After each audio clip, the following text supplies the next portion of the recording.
Welcome back, everybody, to Call of Duty Challenges. We've had Europe. It's time for North America. Things have been honestly crazy after day number 1 of the action here in Challenges Elite Season 3. Joining me on the desk for all of the day's action, of course, is my friend, my duo, my best buddy in the entire world, Andy. It's always nice to see you smile. You illuminate my day or night in this case.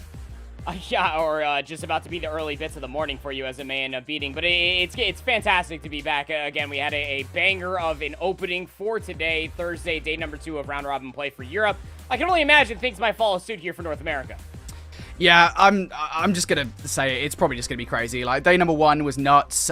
Day number 2 was. I just know it's gonna be the same way. Let's show you guys the schedule, of course, for today. Things have changed a little bit from what we first kind of intended. Of course, you guys, if you were here earlier on for Europe, you would already seen Ultra Academy EU going head-to-head with a DOS Tonto Same Day roster. That was a banger of a matchup. And then, of course, we did change our matchup towards a second DOS Tonto showing for the second match of the day. But in towards North America we go. Valor Sports versus Ultra Academy North America, and then of course later on today, Trash Bros going head to head with whatever it takes. Andy, I cannot wait for these matchups. We are boasting so much talent when it comes down to North America. Nobody is safe by any stretch of the imagination. You and I have talked about this behind closed doors with a multitude of our colleagues as well. So when it comes down to North America, there is talent dispersed across not only all the teams here in Season 3 of the Elite, but also some teams that also didn't even qualify as well. North America has never been more competitive. Yeah, indeed it hasn't. I mean, well, we say that, right? But I think North America, yeah, North America is just like, it does, I suppose, you know, season by season, continue to grow in its competitive nature. I will say, I think more to your point there, that I think the talent pool for North America has never been deeper. I will say that much. I think, you know, that does definitely continue to grow season in, season out. We've had returning Call of Duty players coming into this season. Of course, Clayster's now in Challengers, although we should say not in Challengers Elite for this season. There's just so much to talk about North American Challenges. It's just such an awesome region. Before we get into our first match, though, I think it's a good idea to talk about the standings from yesterday and maybe break down a little bit of what happened, because we've already kind of pointed out that there was a lot of craziness happening yesterday. Andy, obviously you and I, we always kind of come in with our preconceptions about how we think things are going to go with North America and Europe for Challengers Elite. I don't think things exactly went how we thought they were going to go yesterday, to be frank. No, I mean, not entirely. I mean, the Electrify Steel roster, I would probably assume immediately would probably win both of their opening matchups, which was the case being both Ironblood and Valor, though I would have assumed that that final matchup, that map number 5 between Ironblood and Electrify Steel, could have been a toss-up, to be completely candid with you, but the simple fact still remains that Ironblood roster losing out on their second matchup is very interesting nonetheless against Trash Bros, who is 2-0 overall, only dropping a single map, catching everybody by surprise that these players have what it takes to make a very deep run here in Challengers Elite Season 3. Was that a whatever it takes pun? You just kind of slid in there, or was that like like that? Yeah, I did. So sometimes I actually do appreciate your tons, but only sometimes, mate. You know, the puns, I can only take so much from them. Regardless, yeah, you hit the nail on the head there. I think things were absolutely crazy. You know, looking at that bottom of the table, I will say, I think probably the biggest thing for me is the fact that we do have Ultra Academy North America and Ironblood Gaming sitting in 6th and 7th respectively. I think looking towards Season 3, one of the biggest storylines I think we're going to be looking at is who is going to replace Texas Nation as the number 1 team, right? Because Texas Nation kind of, in the most positive way possible, exploded, especially for players like Havoc Kismet, who are already now in the CDL and such. Who's going to take that crown for Season 3? We're going to have a new champion for Challengers Elite for Season 3. I had Ultra Academy, North America, and Ironblood as maybe my top picks to do that, but who knows at this point? The way that day number 1 ended for those teams, I don't think things are looking too positive. But hey, they've got well enough time to turn things around. This was only day number 1 of action, and that is how the standings look at the end of day number 1. So I think it's about time we talk about our first match of the day then. We've already kind of spoiled it for you guys, if you will. Valor Esports taking on Toronto Ultra Academy North America. For fans of this team that they've kind of grabbed from the Pro-Am, they'll be very happy to see them here, Andy. Yeah, and from the Minnesota Open as well. I mean, this is your number 1 amateur team. This is your number 1 seed overall for all of amateur talent as a man of beating, coming away from that Minnesota Open, going in towards the Pro-Am as well. Just a few maps short of beating Paris Legion to be able to qualify for that single elimination bracket. Fickle, Mohawk, Hixie, and Scrappy, 6th place overall currently after a interesting loss. I will say this much. A lot of people have been sleeping on Red Wolves. I think that might continue following suit, just the players that are listed on that roster. But they did lose that 0-3 against Red Wolves. They bounced back in a map 5 barn burner against whatever it takes. They are the #1 amateur team, and that with that loss versus Red Wolves, you would almost assume going forward, this team needs to continue to stick their necks out, show their ante in being able to win out on every single series going forward if they want to solidify themselves as the #1 team overall, not only in Season 3 of the Elite, but in amateur Call of Duty as a whole. Yeah, I think that's what they're battling for at the moment, right? Off the back of the Pro-Am, I think they definitely solidified themselves as the #1 amateur team at that event. I mean, they, despite not qualifying what was, I think we could only describe it as a tragedy, right? I mean, they had to win just the one map against the Paris Legion to qualify for the single elimination bracket, and they just couldn't get it done. They'll be disappointed with that, but regardless, I think, of that particular situation, those guys were 100% the #1 amateur team from that Pro-Am event. And they'll be looking to solidify themselves as the #1 amateur team, as you say, Andy, in North American Challengers Elite coming into Season 3. But they're going up against Valor Esports to get it done, of course. Rex, Yeez, Phantoms, and Exotic. The first and the third name should be pretty familiar to you guys if you're watching North American Challengers, if you have been watching North American Challengers Elite over the past year or two now, because these guys, they've been in every Challengers Elite. They're two of the only players to have done that. And they can keep getting away with it, too. I mean, like, look, you know, family members always stick by each other's sides. They have qualified for every single different Challengers League that we've had with a different iteration of the roster constantly. Rex has been proven that they can end up flexing over towards the SMG or the AR flex to the main AR of Phantoms. This time they are joined with Yeez, going back to Shades of Whole UT crew back in Seasons 2 and 3 of Cold War era. They are joined with Exotic, and you would assume that a team that is almost played along with, you know, Phantoms and Rex, they got second place playing underneath UIU in Season 1 behind Texas Nation. Exotic got second place playing alongside Bearclaw in Season 2 just behind Texas Nation. That they would not be dead last in the standings. Something has to give here, and it all starts here. Yeah, it does indeed. We're kicking things off onto Berlin Hardpoint between these two teams. Quick shout out to our observers, Cade and Ryan, for all the wonderful, luscious work that they do for us here in Call of Duty Challengers. Without them, this simply wouldn't possible. But regardless, in towards Berlin Hardpoint we go. Between these two rosters, Valor Esports taking on Ultra Academy. We're going to stick ourselves on board with Valor Esports to kick things off here. Team in yellow. They will not be the first team to touch the hardpoint. It is going to be Ultra Academy there first. Yeah, Ultra Academy, I mean, they're starting off on the favorite side of the map. What do we mean by that? They have the high ground. You can see that immediately looking down the stairs, and, well, it should be easier for them to be able to intro their way inside of the offices, of which they do win the opening gunfight in kind. 20 seconds to speak of going forward, and now it's just about holding this line, knowing that Valor are going to hit it one more time.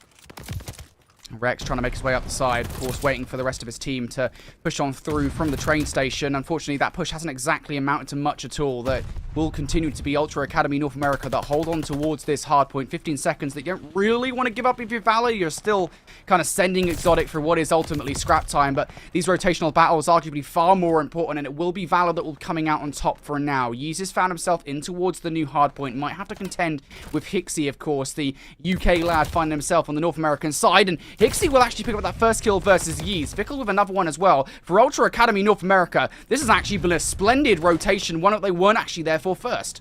Yeah, they're winning the gunfights, rotational battles at that. You got two players already inside of Mail. Look at the long cross that Mohawk is also watching inside of the train office as well. This is putting a lot of pressure on Hixie to lock things down across the docks, in which they're able to do so in kind. Scrappy finds three in sequence of one another. Lover, hate him. He is very vocalized when it comes down to the work that he is able to find on this roster. Good heavens, you couldn't have asked for a more blistering start coming out from Ultra Academy. They haven't given away a single point. I mean, maybe I'll cast a curse that now as these Valor Esports players get on in, but Scrap, he's continuing to deny! Hello? Somebody get a point for heaven's sake if you're Valor Esports, finally. They're in for the scrap time, but even then, they're only allowed 2 seconds of time before Hixie sends them right back out of the hard point, and they are a world away from the rotation also. I mean, you've already talked, Andy, about how much of a blistering start this has been for Ultra Academy North America. Just 5 points on the board now for Valor. That's basically off the back of scrap time. This needs to be a perfect hit here on towards this hard point. You can't afford to give up much more time. Scrap watching towards the back line. Here they come from Valor, and there they go. And that's really good help coming out from Scrappy. Again, as a flex player for Ultra Academy, Mohawk was the sole player watching the entirety of the crane. Needed some assistance. The sun's coming through as well. Vickle also just breaking necks, slapping them down from behind. Good heavens. This Ultra Academy NA roster is over 115 points. As we're getting down to the scrap time here at 3, Hixie's going to try to finesse for some scrap time. You still have the close spawns, keep in mind, for Ultra Academy NA. But every single hardpoint going forward needs to be recontested, needs to be hit every single time. Valor Esports are just getting put in the blender. Ultra Academy are making them look like fools. I mean, they haven't had control of rotation yet. I think that might be one of the key issues. I mean, fair enough that maybe they started well on the second hardpoint, but they lost the first wave of gunfights pretty much straight away from a nice play from Hixie. So, Ultra Academy North America, for the first time in this hardpoint, it is going to be Valor Esports that are going to be on towards the hardpoint first. But who else but Fickle to come and ruin the party? Fickle, be a little bit nicer, buddy, and he's only actually going to get 1 kill. So, mercy, I think, being shown right now by the Ultra Academy EU side. Valor Esports, they are in, and this could be their first significant amount of time. But once again, Ultra Academy A, I mean, they're just keeping them out of the hill. Yeah, and it's all off the big route that did get run there from Ultra Academy NA. They're spawning in towards the back, which might not always be the position that you want to be at, but you can play with this. I mean, look, you have a 100-point lead, and some odd in between, over Valor Esports. At the tail end of P4, you can continue to make these very scrappy plays going in towards the tail end of hardpoints, and you can play from the unfavored side going in towards 5, because it really feels like when gunfights break out, Ultra Academy are always walking away with them. 29 v 147 going in towards P5. Valor Esports are on the favored side of this hardpoint, but that's only suggestive if they get players inside top mail, which they are barely even allowed to get past the 50-yard line. Ultra Academy, they're in once again here. Valor Esports going to try and make their way in from the mailroom side. You've got Rex, you've got Ryu's over there. Can they break on through? There's the first kill for Rex, pre-firing for the second on a Mohawk. That's not bad. He's able to get the kill on the Vickle as well, and they will remove Ultra Academy North America from the hardpoint, scrap the last remaining player, and he is dealt with by Exotic. So this isn't actually a terrible position now for Valor Esports. You get the remaining 30 seconds here. You're on the right side of the map for that inevitable rotation over towards P1, and the kill feed is currently at least yours as well. So Valor Esports, this is the first slice of Valor that we've actually seen from them so far. Yeah, Rex starting to piece together a couple of kills in sequence of one another, finds themselves now on a 5, 2 kills away from a glide bomb. How influential that would be to at least try to mount any sort of comeback. You're still down by a solid 110 points going in towards the second set of rotations, but as you say, they are already holding the rotation going in towards P1 again. There's kill number 7 in a row for Rex. They may get traded off here, but you're able to get that glide bomb. Someone has to deal with Scrappy over by these courtyard stairs. Finally, Exotic will be over here to deal with them, but it bought more than enough time for Ultra Academy to resurface down from the train station to try to contest P1.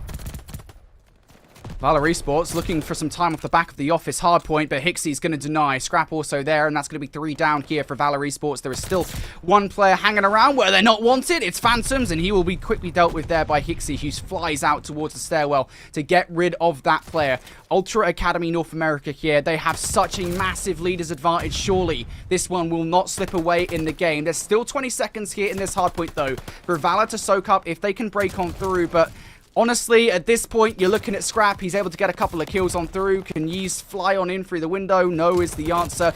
They might get the last 5 seconds here if Mohawk even allows that. But the good news is for Valor, we look at this rotation. They're spawning on the right side of the map for the mailroom.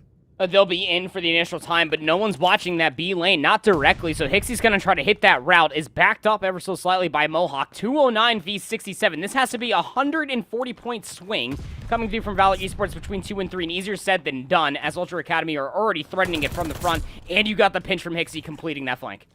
And once again, it's Scrap and Vickle in. Scrappy looking for another kill. Phantoms will shoot him through the window, but the problem's really not going to end here for Valor Esports, as Ultra Academy can continue to spawn in the backline. Phantoms does actually get removed from the broken area, so now for Ultra Academy North America, now that that threat's down, you've got to now get him through the hardpoint through the front, and Scrap, well, he is fighting tooth and nail for this one, just being an annoyance at the moment. Finally, Yeez takes him down, and now actually, this isn't such a terrible position for Valor Esports here on the rotation. The last 15 seconds could go their way, and they're now actually in the position that Ultra Academy North America are in on the last rotation. They have control of fire. You just need to make sure no pesky Ultra Academy North America players get through, and that first kill was huge for Rex on the docks.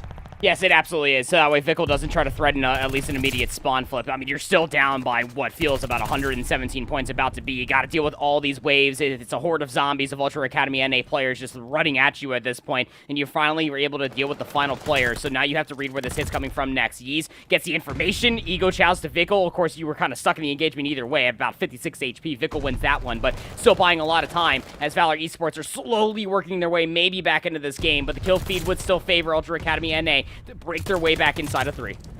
It's so tough again. You know, we use this phrase often, but that leader's advantage at the moment is just so potent. I suppose the one thing they do have in the back pocket is the fact that Rex does have that streak, but still, Ultra Academy. The good news here for Valor Esports, they cannot finish it off the back of this hardpoint. We'll be going towards the train yard, but nonetheless, fighting for this time. Vickle able to take down Yeez. That's time that Valor didn't really want to give away, and now we need to see the flawless hardpoint coming out from Valor Esports. You cannot give up a single rotation. You cannot be broken a single time. And Ultra Academy, they're starting to make their way through the train.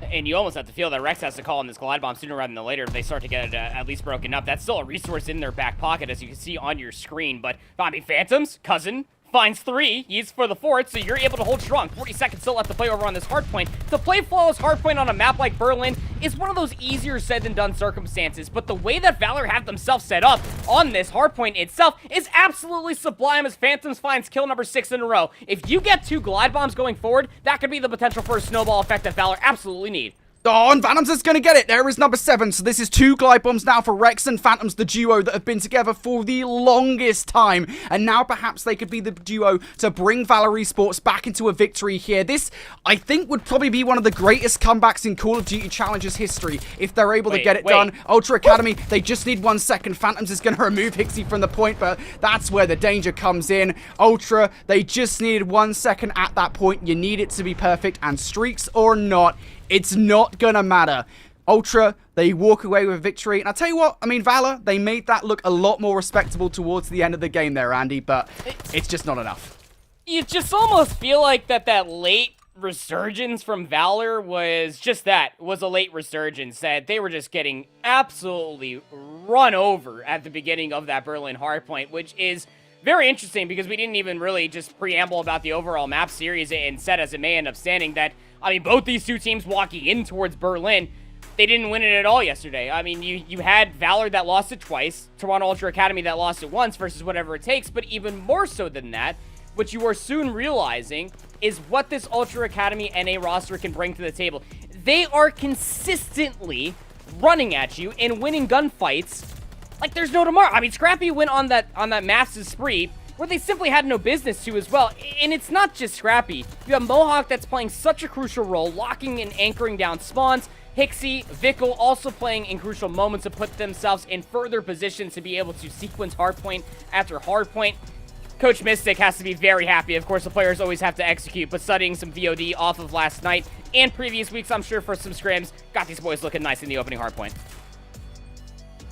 I mean, it's just that first 4 hardpoints, right? It's just so damning in there for the team. When that happens in hardpoint, it's just so tough to come back from. And again, I will give props to Valor Esports because they made the argument, right? I mean, we saw Rex and Phantoms go in their respective sprees. I know they were being a little bit conservative, maybe with the glide bomb, because obviously you don't want to just kind of waste it without any meaning. But maybe we probably should have seen that towards the end, at least, just to try and make sure that Ultra Academy North America did not get control of the rotation. Nonetheless, though, Valor Esports, you know, props to them for making the comeback that they did, but just weren't able to complete it. And Ultra Academy North America, off the back of those first 4 hard points, effectively solidified the win before the game was even done. But we take a look over towards our stat lines at the end of the game. I mean, in the break, we were discussing, like, is Scrap one of the best players in North America? Is he currently the best player in North America? That's a pretty good start to that argument for Scrap. Yeah, I would say so. I mean, 30 and 20, only had 7 traded kills, about 35 under damage. 15, half of their kills were inside the hardpoint itself with 2 minutes of objective time. And keep in mind, it wasn't just the SMG. Scrappy is the AR flex. He will pick up a 3rd SMG when it comes down to breaking inside hardpoints. And, oh, you better hope that that you are able to trade him off before he picks one off of a fallen enemy, because he'll just start running away with things. It's just a lot of value to be had from Scrappy. A jack of all trades. I think Scrappy is finding themselves, and it's something also to be said as well, facing off against their former teammates of both Rex and Phantoms, playing on UIU together, going back in Season 1 where they just placed 2nd. And now formulating with this Ultra NA roster, Scrappy looks comfortable, to say the least. Indeed he does. Well, we'll take a look at our series layout for this one then. You can see that Ultra Academy victory in map number 1, Berlin Hardpoint, that is going to go their way. So they're starting this series strong. But moving forward, perhaps there is a way back into this one for Valor Esports. Next up in this one is Picard Search and Destroy. Before we talk about that, though, is there anything that kind of like jumps out to you here, Andy, for either of these teams? I mean, it would have been the map number 1, I'm not even gonna lie, but I mean, it's one thing to also be talked about just for this map 2 that's at least about to be coming your way, is that both these teams, obviously yesterday, it's just a very small sample pool to be picking and choosing between, is that they did not play Bocage Search and Destroy between the two of them. Valor Esports certainly did not, Ultra Academy NA absolutely did not, but the one thing that we do have, our Season 2 records, the last time that we saw Ultra Academy play in an online setting, comparatively to where they were at Pro-Am in the Minnesota Open, is something to behold for itself. They were 0-2 at the time, losing 2-6 to Strike X and then 3-6 to Bear Claw. But I also put just a massive asterisk on anything that I'll bring up about Ultra Academy NA back in Season 2. That was when they were fresh. That was when they were newly formulated together as these 4 players plus Coach Mystic to be able to find what is necessary, and then you saw them obviously bounce things back. The Rolling Control will be interesting, but I think this Bocage Search and Destroy needs to be methodical if you are looking at the hands of Valor. There's a lot of Search and Destroy background beneath them, specifically Yeez, who prides himself after playing so much Search and Destroy with the greats like Tupac late at night, and Prelude as well. It's one of those things that you need that bounce back immediately. You almost have to wipe the slate clean after that blistering start that Ultra Academy NA just started with on that hardpoint. Yeah, indeed. I think it's funny, right? Because we talk about the hardpoint, generally speaking, of Ultra Academy North America, and you talk about kind of their Season 2 performance, which I think all of us were surprised in Season 2 when Ultra Academy was at 7th. I think they finished there in Season 2. I think all of us were very surprised that happened. And that was 7th, I think, decidedly as well. I didn't think they were in the conversation when we had that kind of big standoff in the final day. You know, nonetheless, I think the big thing for them now is that they've improved in hardpoint massively since then. If we talk about Season 2, they were 3-10. We just saw how good at hardpoint they are now in map number 1. Of course, anybody who's been paying attention over the last couple of months from the Minnesota Open and at the Pro-Am Classic as well, you will have also seen those hardpoint improvements against pro teams as well at the Pro-Am. We need to make that clear. I mean, even in the match where, you know, they got 3-1 by Paris Legion, the one map they did win was the first hardpoint, and the second one, and we know how close that was. So we can see the market improvements in hardpoint, and we saw that there in map number 1. I think that bodes extremely well for Ultra Academy North America, who were already, I think, quite a prominent Search and Destroy team. And a lot of that, and I think we kind of boiled down a lot of maybe the positivity for Toronto NA down to Scrappy. Scrappy had like a 1.27 in Season 2 in Search and Destroy. He was a beast at this game mode. Vickle up there as well. He brought his Search and Destroy prowess over from the European region. These guys are the guys you're watching out for if you're Valor Esports. I also just want to put a big shout because I just hear Vision's voice in the back of my head, just like, always talk about Scrappy and Mohawk, lots of time spent playing S&D chows and wagers again. He's not wrong, because you got to see a lot of that formulate between that duo going through a lot of different instances. Who could ever forget Mohawk's clutch in that reverse sweep versus Boston Breach? Offense first for Ultra Academy. Bomb carrier Vickle kind of stuck here in the middle, just trying to find any sort of information. Unbeknownst to them, Phantoms is on the opposite side of that black car, but Valor Esports are essentially giving Ultra Academy absolutely nothing to play with. You and I discussing before we got into this one that actually Picard Search and Destroy has slowed down significantly from when we first saw it in Season number 1. The Automaton's much more important nowadays, and Mohawk now looking to prove his importance in this one, but he does get shut down there by Rex. So for Valor Esports here on the defense, things are looking up, but there is one Ultra Academy player. He might be able to put things right. Never mind, I spoke way too soon. Valor just decimated him. Yeah, again, it's all off of that very slow yet methodical style off the rip. You know, the stuns, the nades, obviously a lot more potent for the offense to be able to find where these defensive players are lurking at. You also saw the jump peek through the mid hut from Vickle, just seeing if they can get any information through the mid gate. And by the time where their stuns and nades only found so much information to be collected off of, they try to press on forward. Even Mohawk found information on a player on the backside of the water wheel, but lost that one. It was all just isolated play after isolated play, and Valor Esports come out on top from their positioning. Now they are looking to sequence these rounds for another offense very quickly. Is Exotic, the bomb carrier, getting close towards his top plat?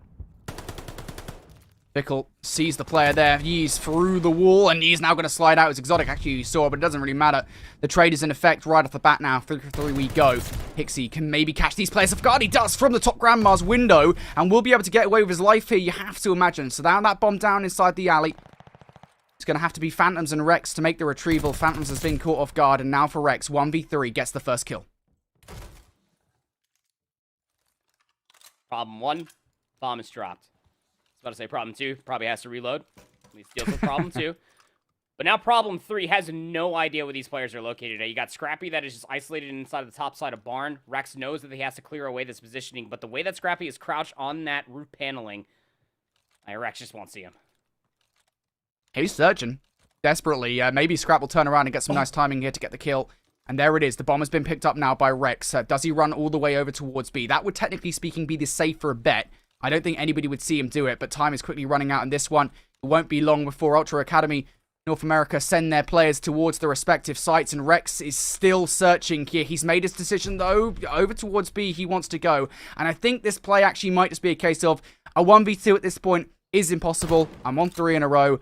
Might as well just preserve that streak.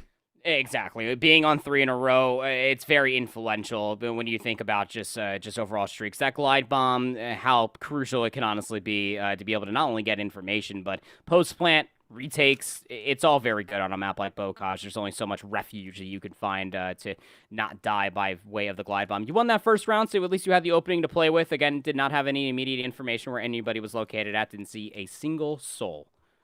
Now on offense for Ultra Academy.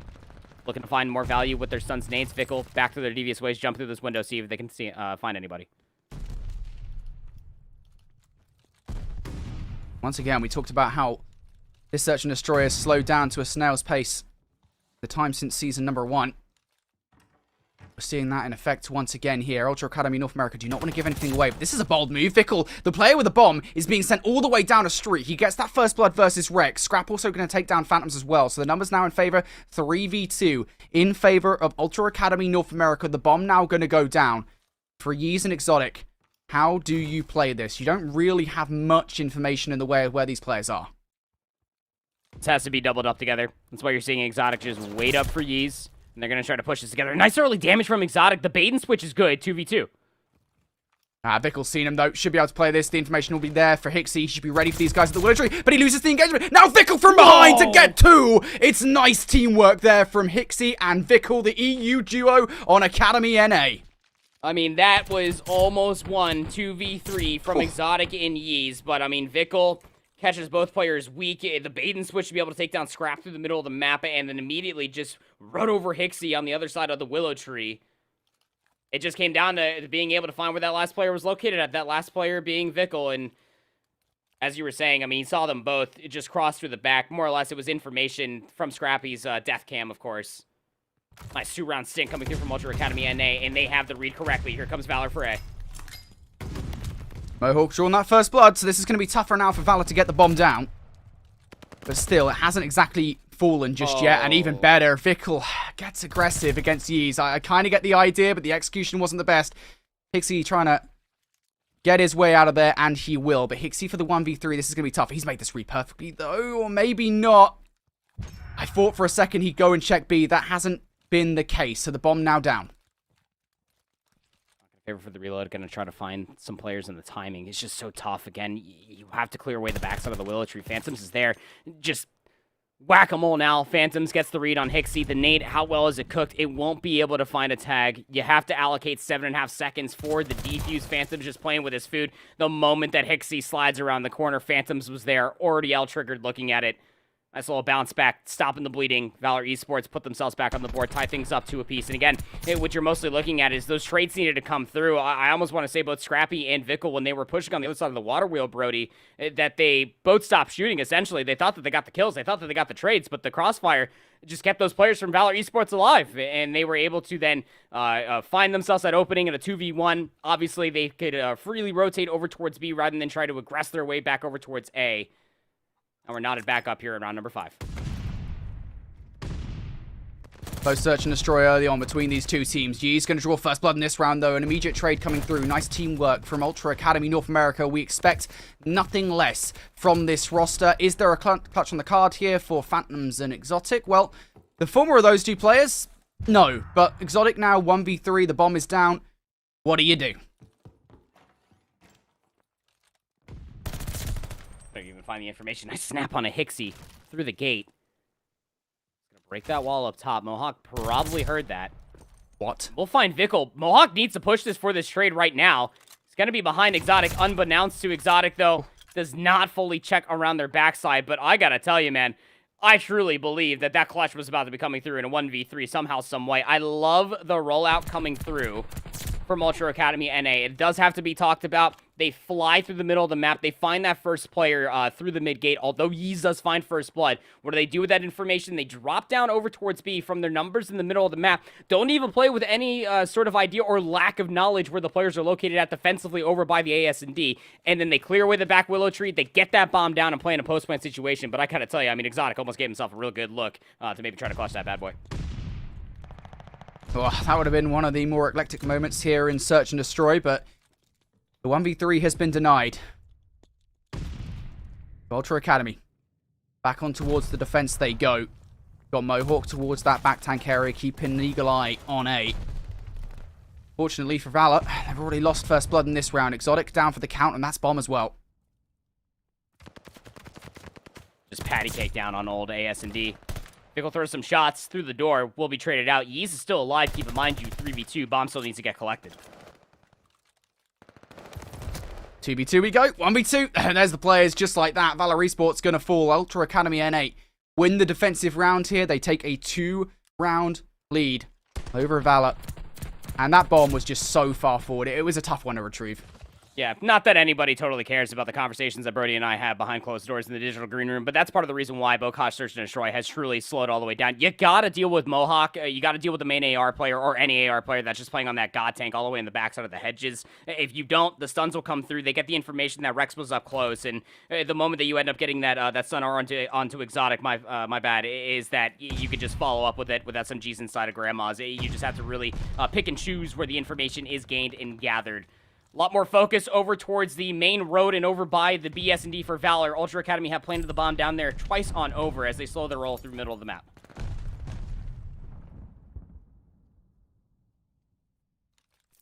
Ultra Academy seem to have their heart set on towards A, but B is always an option, especially if they're able to draw a blood somewhere on the map. Again, though, just like Mohawk in the prior round, Exotic here towards the back line of the play you need to deal with if you're Ultra Academy. Vickle might well be the player to go for the challenge. Go for it. Ego challenge. Do it. He tries it. He's not going to win that gunfight. Oh, Yeast tries to chase. And Vickle was just playing the corner of old AS&D, and they know where Exotic is at. A little bit of an egregious push coming through, and Phantom's trying to rectify the situation will get snuffed out as well. What started to look so ugly for Ultra Academy NA, trying to collect off the information, trying to find these kills. They bait, they switch, they play the corners, and all of Valor just come flying on in, not fully able to check their corners, no stuns to be utilized, and they lose all the gunfights, most of them being shot in the back. That is just such tough scenes coming through for Valor Esports, as Ultra Academy have now put themselves on 3 in a row up on that point here, and they're on the defensive side. Valor Esports can only imagine that they might try to respect the pace here a little bit more, try to get some information before allocating themselves towards that AS&D side. Exotic is very close to the seawall. Oh, there's the first blood coming through from Vickle. The immediate trade coming on through, though. Scrap on the hunt for the kill, and he will be punished for his aggression. 2v3 we go for Mohawk and Hixie here.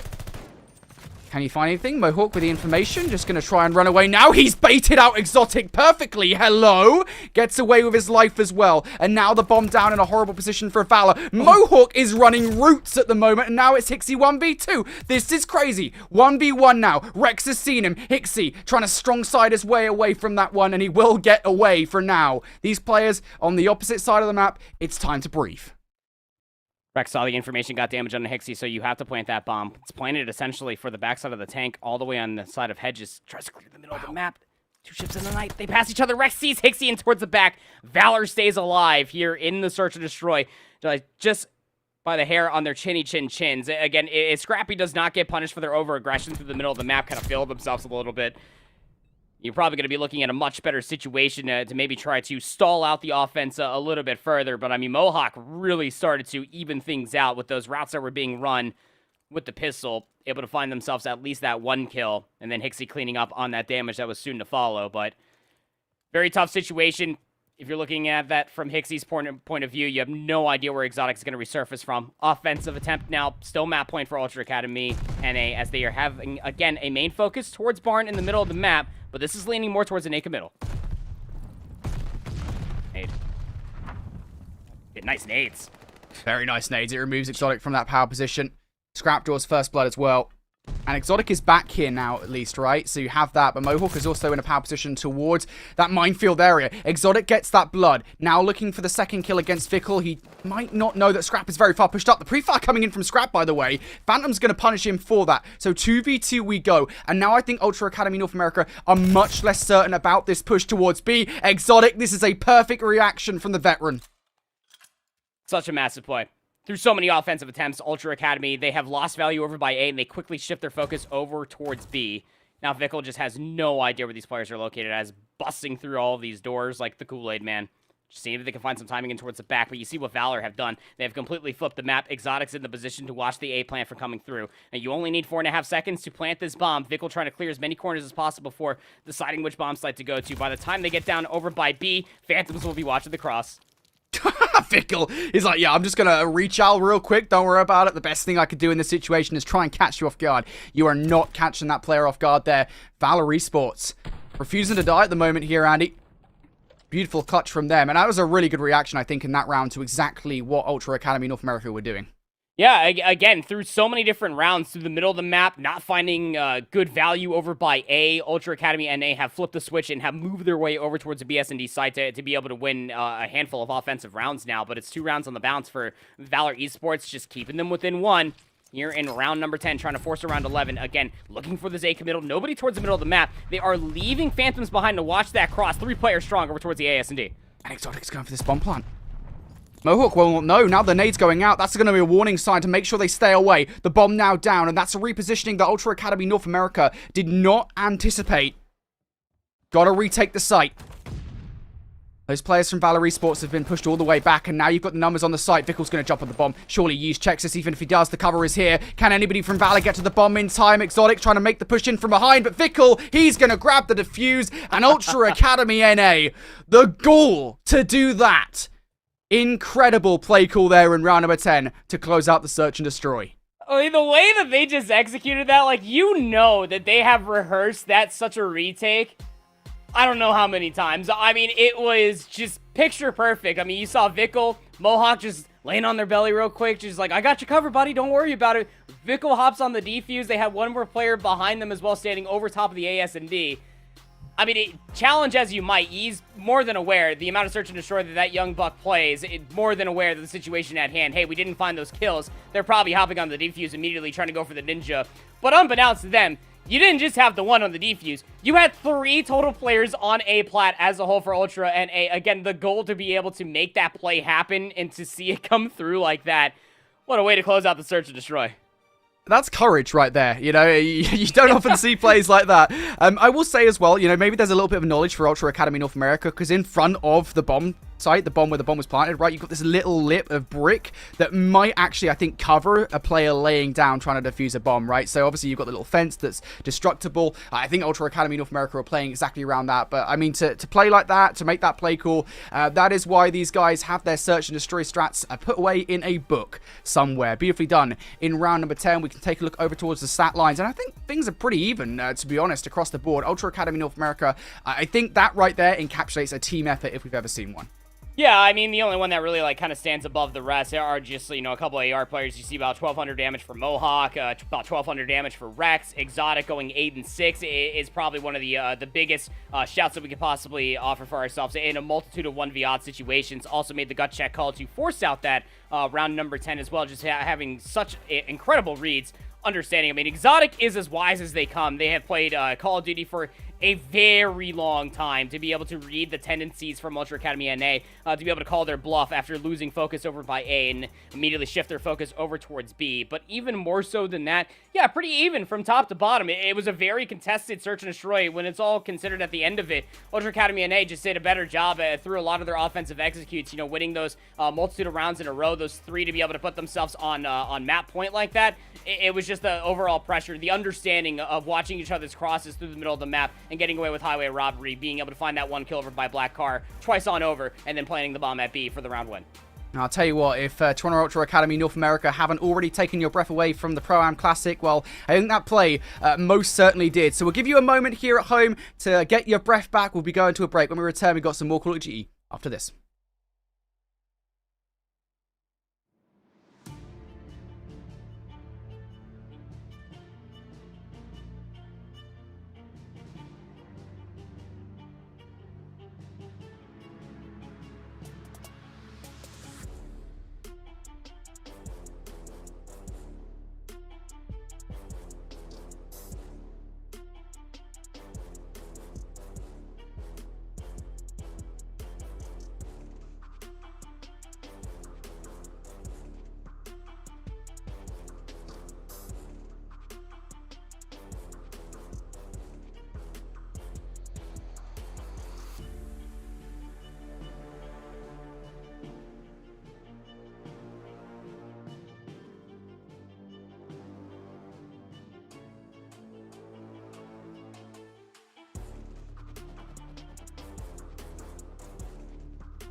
Welcome back, everybody, to Call of Duty Challengers Elite Season 3 here. We're 2 maps deep into this matchup. Toronto Ultra North America, they are now ahead 2-0 over the opposition in Valor Esports. Andy, we now require a reverse sweep from this Valor roster. The question is, can they do it? I mean, it's going into a Berlin control, Brody, and I'm not a betting man, but things are not looking too good for Valor Esports. All things considered, you go to the matches yesterday, and Valor were able to beat Electrify Steel 3-2. They made it all the way to round number 5 on the Berlin control. And going against Toronto Ultra Academy NA, they did lose both Berlin controls, 1-3 versus Red Wolves, 2-3 versus whatever it takes, but I'm not going to lie here. This Ultra Academy roster is playing with a certain amount of a gusto that they have quickly rectified all off of the early stages of that Berlin hardpoint, that if they come out of the gates swinging with that type of pace again, I'm not too sure if Valor would even have an answer for him. Yeah, that's the question, isn't it? I think at this point the momentum is just so strong for this Ultra Academy North America side that it's like, what do you do if you're Valor? I mean, the way that they played that search and destroy that last round, that has to be such a confidence booster to be so happy that, hey, you've pulled a strat out of your book and it's worked in the final round of search and destroy to take it. Like, that's such a massive confidence boost for this roster. I think they'll be looking to bring that momentum here in towards this control on Berlin. But again, you already mentioned it, right? Toronto, they lost 2 Berlin controls yesterday. Maybe that actually heeds well for this Valor Esports roster, and they can make a reverse sweep start to happen here. We're going to kick things off with Ultra Academy. They're going to be on the defense. Ignore what's kind of at the top of your screens. The names and such are the wrong way around. But it's going to be Hixie on our screens first. Mohawk also in the point. And they try to go for the B zone first and foremost. The more of the 2 zones that is damn near difficult to take. So now off of that early break, At least you win 4 for 2 as it may end up standing, but you can rotate to the top plat of Mailroom very quickly. Hixie able to exemplify just that. First tick of progress is surely on its way, but you still have to deal with 2 players inside of the zone. 2 nice little snapper from Phantoms to secure that first tick. Now, this is nicely done from Valor so far. You know, he didn't manage to get B early on to just go towards A, and now that tick's starting to come on through. Vickle, the closest player to deal with this, and he will be shut down. I think now it might be worth not putting any more lives into this one. A is gone, fallen by the wayside. Valor starting this control pretty strong. And the swing over towards B isn't too bad either. Rex and Exotic combined for 3. Ultra Academy North America currently limited control of Patio, and it's going to be Valor now starting to get some time. Oh, Phantoms is in a great spot, but it's read by Vickle. That's a big kill to be able to find for themselves, but you still got 2 players. What deaths are they hiding behind? Nade stuns need to be big. Yee's down to 35 HP. The nade will clear them out. The second tick of progress did come through, so you got 1 minute and 55 if you are Valor to assault this A zone. Essentially, you got to break P1 a single time, and then you're probably walking in with an offensive round. It's going to be tough to hold for just over 100 seconds here. Exotic now starting to put some pressure in from the Patio side. If they can get rid of Vickle down the steps, that'll be a lot easier. It'll open up a lane here for Valor Esports to get on towards the point. Exotic wants to put together 3 kills over towards Patio. He will be denied, but ultimately it is Ultra Academy North America who have been removed from the point. They kind of need to break their way back on through, and Hixie, with the first player here to defend the point, also now has the support of a couple more teammates from the Ultra Academy side. Here come Valor. Can they find their way in? Hixie gonna draw the first blood. Yee's on the other side towards the stairwell. He is shut down. Rex goes as well. Hixie, cake 3, my friend. You have not got any more bullets left in your MP40, so you're gonna have to go for the reach out on that gunfight. That player has walked away momentarily and walked right into another couple of crucial gunfights. Oh, Vickle now needs to commit towards the flank. Yeez is able to read it, but can you get to the zone in time? Vickle has to throw to some pistol shots and maybe deal with Exotic. Kept him weak. Hixie resurfaces. We'll deal with them in kind, and Rex falls. 6v11, 5 life deficit. You know Valor, they have more than enough time, 50 seconds to speak of. They're going to look to break this one more time. Though if you do not hold on this upcoming gunfight, Ultra Academy, you might as well kiss this defense goodbye.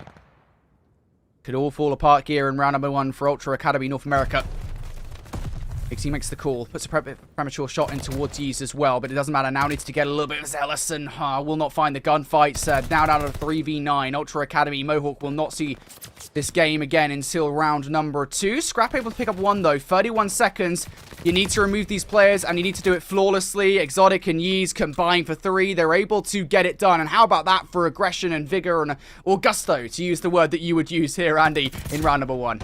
Yeah, give them all the adjectives, because I mean that was just impressive for Valor as a whole, right? I mean, off the rip, you go 4 for 2 essentially not in your favor, and you don't even walk away with a single tick progression over by B, and then you quickly reassess the situation. Okay, all right, let's go over towards the A zone, and then you're able to walk away with that one damn near scot-free. That Ultra Academy NA were throwing a lot of individual challenges their way of Valor, and they were winning a lot of them were Valor Esports. So able to dwindle down, keep the numbers advantage in their favor for lives remaining, and then slowly start whittling down the last tick of progression over by B. Offensive round needs to be measured here for Ultra Academy, and the opening break over by the B zone would not suggest that they're going to do so quite yet. Hey, look, this isn't the end of the world here for Ultra Academy North America, though. You kind of have to remember at the very beginning of the last offensive round for Valor Esports, this happened for them, and then, of course, they went straight over towards A and started capturing, and that was the road to victory for them in round number 1. Ultra Academy now need the same kind of success as they move over towards A. Vickle might well be the gatekeeper to that success over towards the top of this broken area. We'll have a couple of players to contend with as Rex and Exotic start to come their way. And I think for now, actually, Vickle should be fine as those players will go elsewhere. But the progress now starting to be made. Yeez will clear the front as Hixie does end up falling. So that should open up a lane now for Valor to really start to find their way towards the zone. Yeez round the side, picks up 2. Somehow Yeez is still alive here. He is running routes around this Ultra Academy North America side. Finally will end up falling, but Valor, they still have presence over here in the form of Exotic. Exotic, 1 HP, looking to stay alive. Mohawk will collect on that kill, but you still have to stay on the zone. You have to stall out this clock. Rex trying everything they possibly can. Reach House, takes down Mohawk through the cross. Second tick of progress is surely going to be coming through. Evened up, 20 lives apiece. Phantoms off screen is also trying to poke through the front door of Mail, while the rest of Valor Esports are trying to make it look like they're trying to break in from P4 towards the front. This is keeping Scrappy more than preoccupied, but the rest of the hit for Valor through that B lane is not successful. 60 seconds added on towards the board, but it's a 3-life lead in favor of the defense. Yeah, and this is very different from what we saw. Round number 1, you feel, yes, A has fallen by the wayside, but it feels like Valor are putting up so much more of a resistance. Exotic gets a ton of kills in a row there towards the dock side, keeping Ultra Academy North America at bay, and now it's Rex on a 5 spree. A glide bomb would be great to close out this control. Now facing some pressure, will look to play his life. I think Hixie kind of recognizes the importance of the gunfight, recognizes that it might be Rex that you need to take down, but still, Rex continues to play his life perfectly and might now be able to catch a couple more players off guard as they progress through train. But steady as you like if you're Rex it. You're still on a spree. The rest of your teammate can continue to hold up to a train. Just do your job, holding on towards the mid-map, and now here's the opportunity for Rex. There's the first kill. He is denied the second. A crucial gunfight, whether Ultra Academy now realize it or not, as Vickle picks up 3, an opening has presented itself. Now they're on B.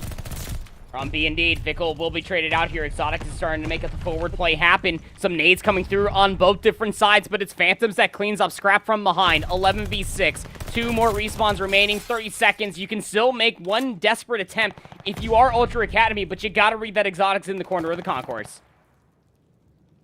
Gonna be hard to do, isn't it? And there you go. The trap has been sprung. Exotic with the first blood. He gets taken out from behind, but nonetheless, 15 seconds left here for the last 3 remaining players to do something about this. Do you even want to feed at this point? I mean, I know lives doesn't really matter for a round number 5, but for these players, it's just so tough. Pixie able to take down 1 with him as he goes down. Valor Esports, they hold strong in the defense. What was that, 4 total ticks? They even get that first tick over by B? I don't think they did. Fast. I don't think they did, yeah.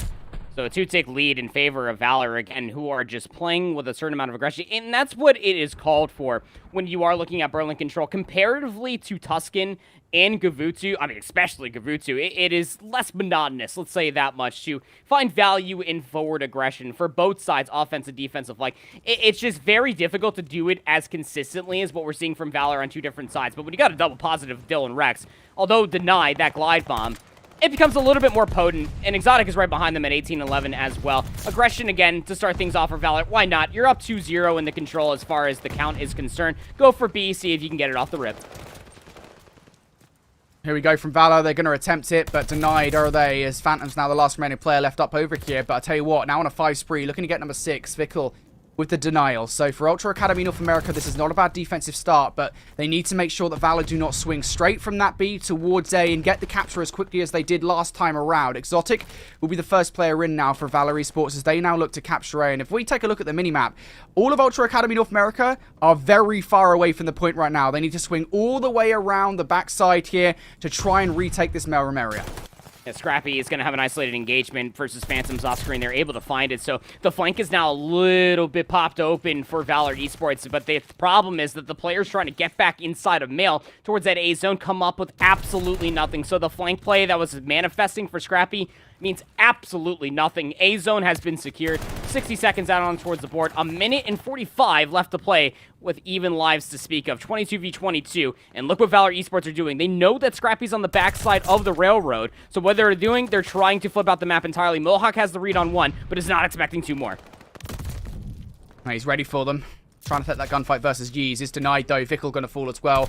Uh-oh. If you're Valor Esports, you're pretty happy with the situation. Scrap will go down as well. The tick progression starting to come through, and we can see the stack coming through as well from Valor Esports. Exotic sitting in this sneaky beaky corner. He will catch Hixie, who's trying to make a flank happen. That is going to be denied. Will anybody from Ultra touch this? I honestly don't think so at this point. The kills are starting to come through though. Yeez and Rex now, the last remaining players left to arrive. Rex, can he try and capture this point? 1 more kill. Another player close by as well. And somehow, by the skin of their teeth, Ultra Academy will survive for the moment.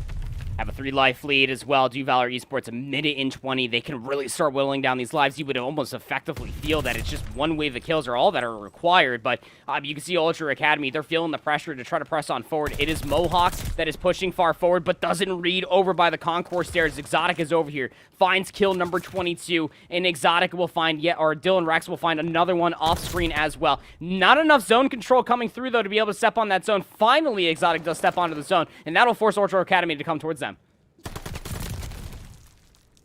Well, to be fair to Ultra Academy, they seem to have stabilized since we last checked in with them right on this B defensive hold. They were so close to losing it here in round number 3. Valor got the life advantage. 35 seconds left on the clock to do something here. Vic will be sitting inside the corner of this room. Nicely spotted there from Exotic, who quickly moves his head up and, well, will just as quickly be removed down. But Hixie, look at this sneaky beaky position. There's the first kill spotted out, the second as well. Will get it against Yeez. Nicely done. Just 20 seconds now for Valor Sports to win it here.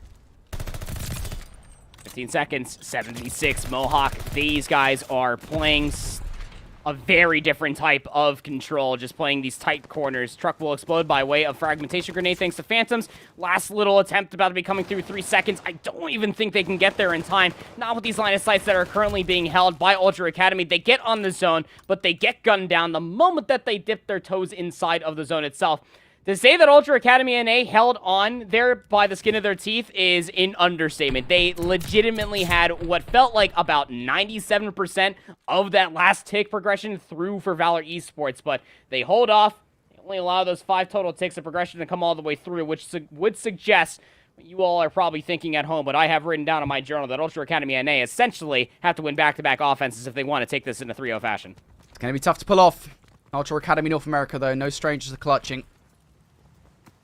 2 back-to-back control offensive rounds. It's a big ask. Can they get it done? Hixie going to make the move over towards B. It's what we've seen round after round here on Berlin control. This B kit right from the off. Hixie playing this one a little bit more passively, though, and, well, Phantom spots him out. Yeez is given the order to take him down, and, well, follow that order perfectly. Scrap the last remaining player from Ultra Academy North America. And, well, they've been pushed all the way back towards their spawn. That B hit didn't work. And even look how proactive Valor Esports are as well. They swat away that B offense immediately, but Exotic off the respawn shifts their focus over towards the B lane to commit towards the pinch along with teammate of Yeez, and they have completely cleaned house. Ultra Academy nowhere to be found. Now they're all the way in the back of the spawn. They're isolated themselves. Exotic 26-19, Rex 33-18. Just in the heads of Ultra Academy rent-free, even catching Hixie before they can get inside the staircase. Even going 1-for-1 there is fine, because you can see what Phantoms and E's are manifesting on the bottom right side of your minimap.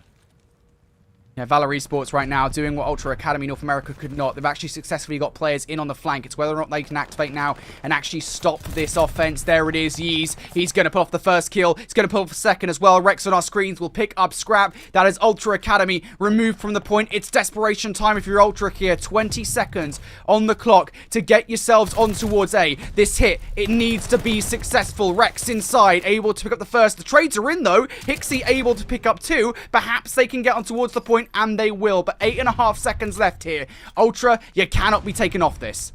Yeah, but the stack has to be here as well. 2 players strong. You know the nades are going to be cooked up. You know the corners they're probably located at. Second tick of progress comes through. Exotic is about to be flying through up top. Do you even try to overcommit to this? Because you're going to have to throw some lives away. And albeit the A-zone does get converted, it's just a 5-life lead that Valor Esports have for themselves. And I say that very loosely because no one was watching the middle of the map. In all of Ultra Academy past the statue, they're on the B-zone from behind. We could see Yeez. I swear he looked at it. Maybe he just got the slightest Call of Duty timing that prevented him from doing that. But now it is Ultra Academy NA on the point. It won't be for long, though, as Exotic and Yeez clean house. It is just Hixie left up now. Q, well, okay. Finally, will fall to Phantoms there, not before Hixie is able to take down Yeez. So it is going to be Valor. They've cleared up B, but they did lose 1 tick of progression. They do have a 17 versus 11 life advantage as well. So Ultra Academy, you're on thin ice at the moment. You need to find a way on through. You've maybe got 2 ticks to do this. 2 hits to do this, excuse me. It's going to be tight. 2 different win conditions for Valor Esports. You can whittle down the clock. You can keep finding these trades. Exotic for 2. Scrappy trying to at least nullify the situation at hand. Will combine with Vickle for a 4 dead, but Scrappy can't get through the window. They try to recontest through the upper courtyard. Little egregious if you ask me, because it's going to leave poor Vickle all by the lonesome inside the zone. No one's going to be watching the flank. Can Exotic find some timing onto Vickle? He does, but he doesn't win the gunfight. Hixie for 2 as well. They can just stack the point. I mean, they can do this. Just get in the point. If you're Scrappy here, this should be done. This is their point. We're going to round 5. Wow. Hello? I mean, I gotta go pick up a dustpan and a broom because my glass jaw just smacked against the floor for 2 different things. I mean, again, all off of the A-zone being secured for Ultra Academy NA. Nobody. I mean, the setup for Valor was to play for the exits on the backside of Mail. But Ultra Academy NA, 4-player deep, just run through the middle of the map where Yeez was almost thinking that they were already on the flank, was looking at lobby, gets gunned from behind, and then Valor have to essentially break from the offensive side, and they get away with highway robbery again. Vickle gets inside of the zone. Hixie there for some assistance. And we got ourselves a round 5 affair. Ultra Academy NA, they are not playing with their food. They go for the A-Zone first and foremost. It is red, and it is met for the time being. Yeez cannot stay alive. It is a big 2 trade that does come through for Ultra Academy NA, who already get that first stick. And this is much better from Ultra Academy North America in terms of a dominant start. They didn't put too many resources into that B hit right off the rip. This time around, they are fully committing towards A. Exotic, trying to make a sneaky hit in from behind. He is denied such a play. So Ultra's crusade on towards A will continue. Can Yeez put a stop to it? No, he cannot. And I think that is probably the signal now for Valor Esports to be like, look, let's not allow this swing. I don't really know if they have too much autonomy in this play, though, because now Ultra Academy North America, they've successfully installed themselves in towards B. It is going to be Rex to clean house. A, by the way, has fallen by the wayside, but Ultra almost made a perfect A to B swing. Yeah, they almost sequenced those two together. And look at the position on the minimap from Hixie. Phantoms, I don't think he saw him. Yeah, Hixie's gonna pounce. We'll take down Phantoms towards the middle of the map. That could open up the floodgates for these players to finally get out from the spawn past the middle of the map. Rex was the Guardian watching it, but nobody's aware that Exotic is in this top tower position. Hixie, first player up to try to deal with them, will lose that gunfight, will drop down. Vickle will find the trade. That buys enough time for at least Valor Esports to at least sustain for now over by the zone, but Scrappy's trying to make the play in towards the back. He could well do it. There's the first kill. Doesn't wait for anybody else to come. So Scrappy now has made his position aware. Now needs kind of the benefit of the rest of the team to come and help on out. It's going to be Scrappy and Mohawk around here for now. The rest of the team going to be off the respawn. So now just down a Mohawk as Scrappy will end up falling. Can Mohawk play his life? Yeez has just run past him. I think Yeez might actually use his secrecy here to his benefit. But Vickle has just spotted him out. So that'll be information now gained for Ultra Academy North America. Hixie, though, up towards the steps. Looking to cause some problems towards the concourse area. There's this kill against Yeez. Wow. Somehow, Hixie still alive. Looking for number 3. Will not find it versus Exotic, but it's Ultra Academy North America. They're on the point. They've cleared it once again. And now the cavalry can start to arrive. There is surely no way that Ultra Academy have just put 2 offenses back to back to win a 3-0 series. What an emphatic victory there for Ultra Academy North America. Brody, I'm mind blown. I can't. Wow. I mean, again, just to be able to win that one offense where it felt like that it was more than settled from being able to at least see any tick progression on one of the zones. The trap was there. They get blessed with some COD timing, and the setup was weak. If you're Valor Esports, you are for sure gonna go rewatch the broadcast and see what went haywire from the exit of the A zone being secured and the offense previous that just concluded that Berlin control. That 4 players were able to get to the middle of the map, and they thought that they were already on the full flank. Yeez was watching it, and they all just come up through the upper courtyard. They get the stack immediately. The returning gunfight better. They force out around 5. And then, the first time, I feel like that the one team off rip didn't go for the B zone immediately. Ultra Academy NA said, look, we gotta try to extend the clock as best we possibly can. Yeah. Let's go for the A zone first and foremost. They win the trades immediately, and then they get that extra 60 seconds out on towards the board. From there on out, a lot of individual plays did end up following suit, not to mention how Scrappy was able to play their life to a fine tee in towards the backside of the upper courtyard. It was almost putting Yeez on skates, trying to at least find that trade. And of course, it did inevitably come all the way through. It bought so much time for the reinforcements for Ultra NA to resurface themselves with automatons, watching the longer line of sight all the way into the backside of the offices. They found the kills required. It almost felt like every single kill free from there on out since the A zone being secured. It was almost 3 for 1 in favor of Ultra NA. And then they just hit the Jets. They get on there, 3-player stack. It's a 3-0 sweep. I feel like you hit the word there perfectly. We can encapsulate that last round there in one word. It would be time, right? I mean, you talk about the fact that obviously the decision was made not to go straight for B off the rip. You know, we mentioned that in the middle of the cast. To go straight towards A. It enabled them to have the time to effectively win it, not just on lives, but on the progression as well, that they were making over towards B. Beautiful control. It's kind of funny, right? Because we started out this series looking down the barrel of potentially one of the best comebacks in Call of Duty Challengers history if we were able to see Valor Esports come back into map number 1. They weren't able to do it there. I'd argue what we saw was an incredible comeback from Ultra Academy in that control. They were able to win 3-0 over Valor Esports. And I think contextually speaking, in terms of this Ultra Academy roster, that is much more what we were expecting from them comparatively to what we saw in day number 1. I gotta figure out what Mystic. I gotta get some of that pep talk action. I don't know what he told these boys coming into these maps, coming into the series as a whole. But I'm fired up just off of those 3 maps that were just played, off of that 2-round stint that just came through.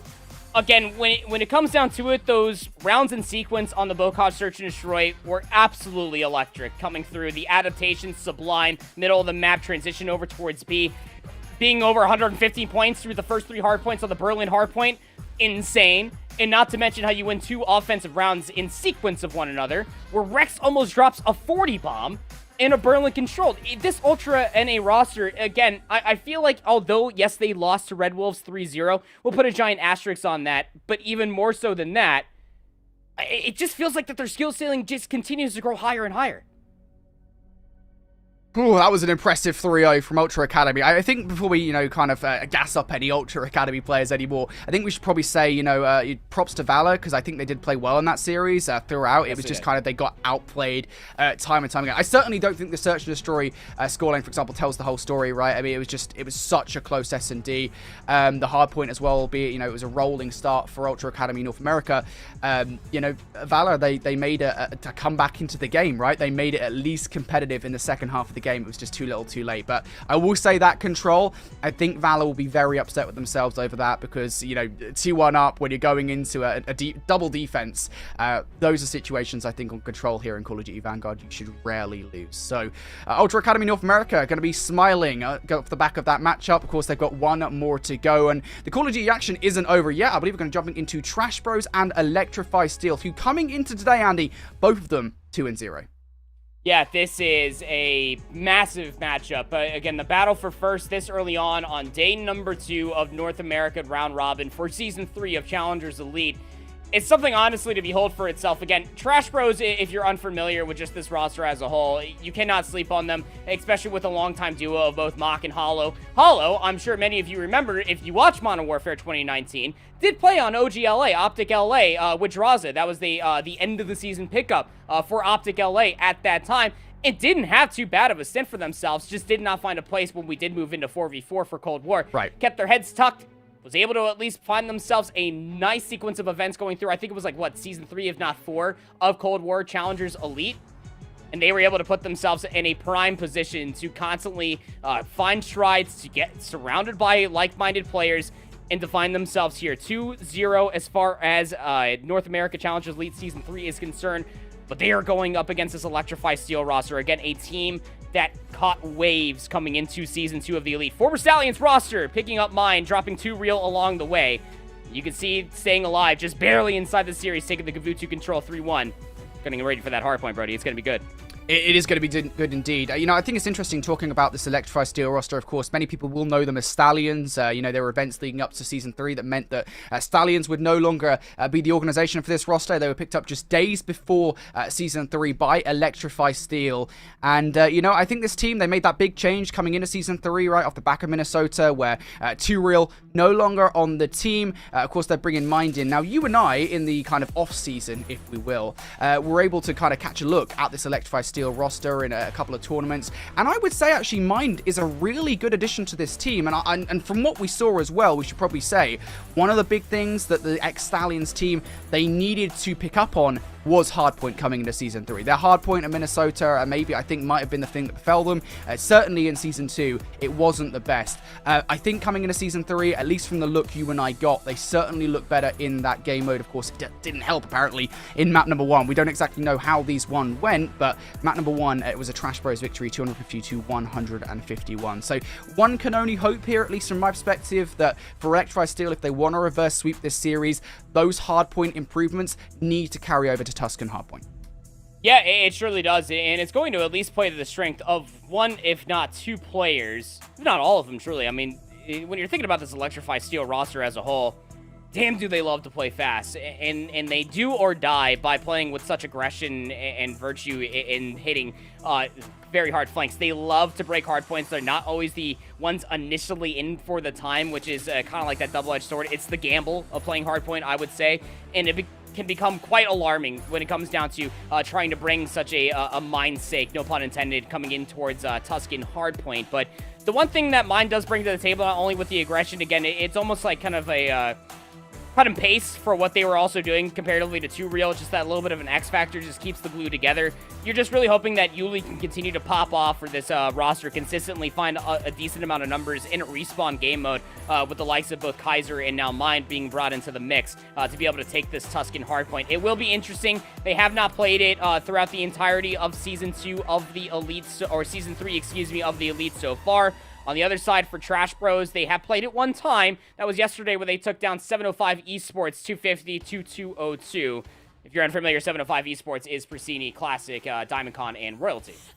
Yeah, that's not a bad team at all. I feel like the thing is with Season 3, right, is we're probably going to be saying this quite a lot, that, hey, that's not a bad team, because North America and Europe, to be fair, are both stacked with talent, a lot of talent that people will be aware of. Of course, that 705 Esports roster that you talk about, right, is such an interesting story, because, of course, you've got Royalty and DiamondCon coming back together again from that War roster. You know, you've got Pristini and Classic, who are back together again. What's from Seattle Surge? I mean, what is that? Something like that. Like, these guys have been... they've been teammates before. Like, I know these guys wanted to team together coming into Season 3, and that's where they're at right now. You know, I just think there's so many interesting storylines coming into Season 3. I will say, you know, coming back to this matchup specifically, I can't say the word specifically anymore. Coming back to this matchup specifically, Trash Bros, I think, have probably one of the more interesting storylines coming into this. You already mentioned the fact that, obviously, Mock and Hollow, they haven't qualified for Challengers Elite thus far this season, you know.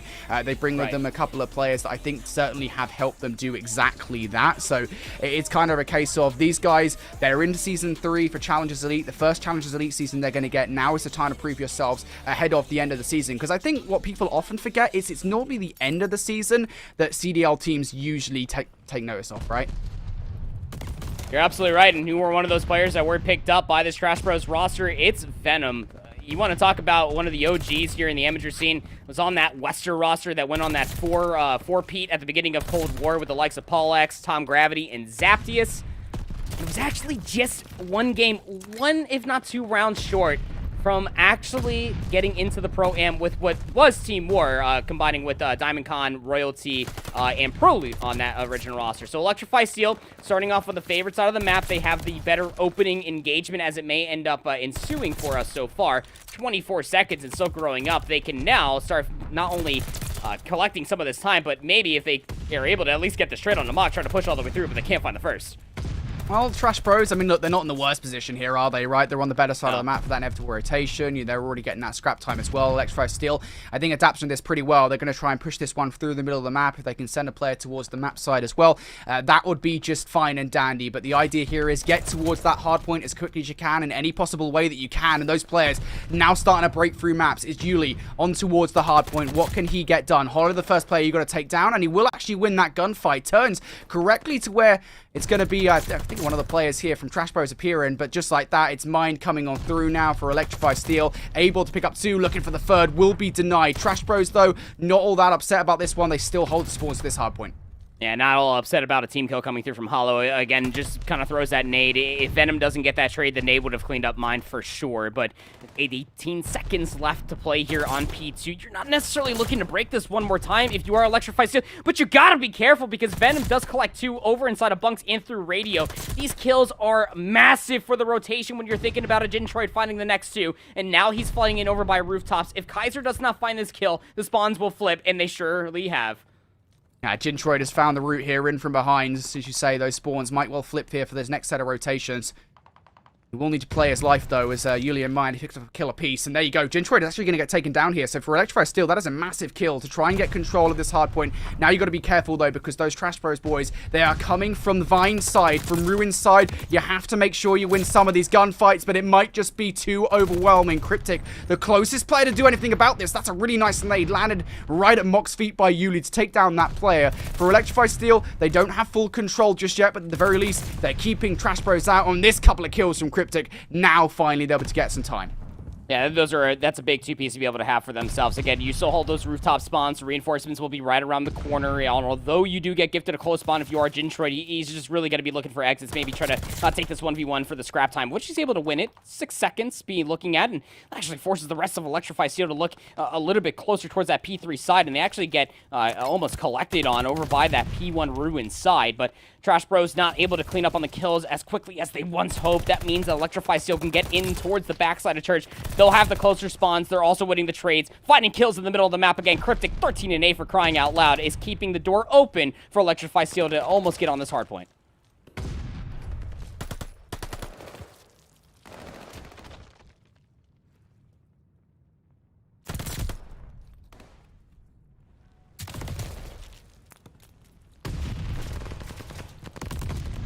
Now keep an eye on Cryptic in the front of this hard point. On a 5 spree, will get shut down. And 20 seconds left now for Trash Bros. There's still quite a lot of time here to get, to be honest with you, Andy.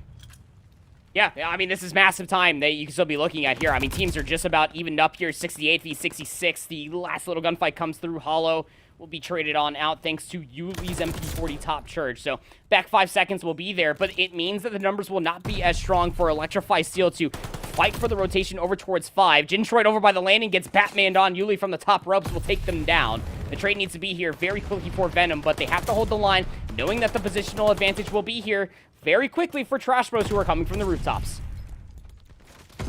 Trash Bros are able to contest this time for now. Nades galore in the hard point. It's not really that surprising, is it, at the moment? Venom trying to fly forward. Nicely done, actually, from this Trash Bros roster to remove Electri Steel. And I really like the advanced positioning coming out now from Venom as well. Pushing all the way up towards this Radio Shack is going to mean that Electrify Steel probably not going to get able to get close as well. And now look at this positioning from Mock. Inside fire, making sure that Electrify Steel don't even get a whiff of this hard point time. Venom's advanced positioning will now be effective as he picks up that kill on towards Cryptic. And with 15 seconds left, Electrify Steel here give up that time. They move over towards rotation. What an influential P5 that truly was for Trash Bros. I mean, that'll be the difference maker in between being tied up going in towards P1 for a second set and this very small, about a 10-point or 20-point lead that is currently being held by Trash Bros. Just the forward positioning that you were talking about. Venom finding themselves at a 5-3, 19-9, has found themselves a new form of life coming away from Season 2 of the Elite. Now qualifying here, almost got in towards the Pro-Am, but in towards P1. This can become a fortress of solitude if you win the rotation first and foremost. That'll be Electrify Steel in for the immediate 25 seconds here for P1 in towards the second set. They'll flip the lead once again.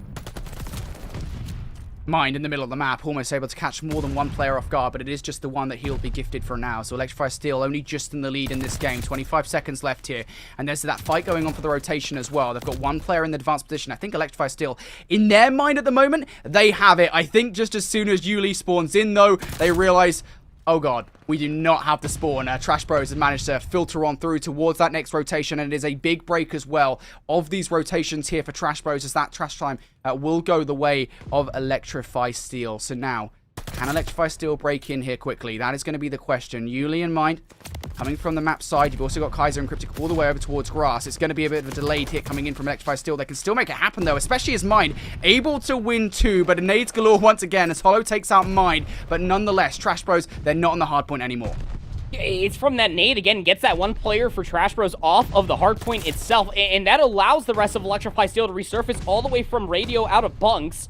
And that means that they can take a forward positioning over by column. Look, they're aware that Trash Bros are still spawning on the backside of Church, right? But it's not about just winning the gunfight so outright that the spawns do flip. It's about keeping the hardpoint contested for as long as possible, holding this 30-point lead. But Trash Bros, they win the returning gunfights. They're going to start recognizing Electrify Steel. They have the favorite spawns for 2, which, if you can tell by the camera of my voice, isn't exactly the greatest thing, knowing that the rotation also has to be won. Luckily enough for Electrify Steel, you have a player like Mind who does clean up at least 2 more kills, but can't find anything past the top patio side of the map itself. Can't get past in the middle of the map. It'll still be a 35-point lead or so that Electrify Steel do hold over Trash Bros ahead of the rotation going into 3. It's a scrappy hardpoint between these two teams at the moment, but Electrify Steel, they do have a somewhat solid lead over Trash Bros. That might well dissipate for as long as Trash Bros now continues to hold on towards the Fountain Plaza hardpoint. Electrify Steel ahead by 22nd. Jintroid trying to hold on towards this area, though. 1 kill versus Kaiser to clean up the rooftops area, and he will end up getting it. So Jintroid nicely done to pick that kill up to Kaiser.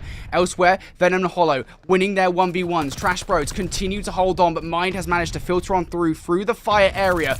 Andy, pretty much every single kill at the moment. At what, 20 seconds left on this? Every single kill is going the way of Trash Bros. They are feeling really good on this hard point.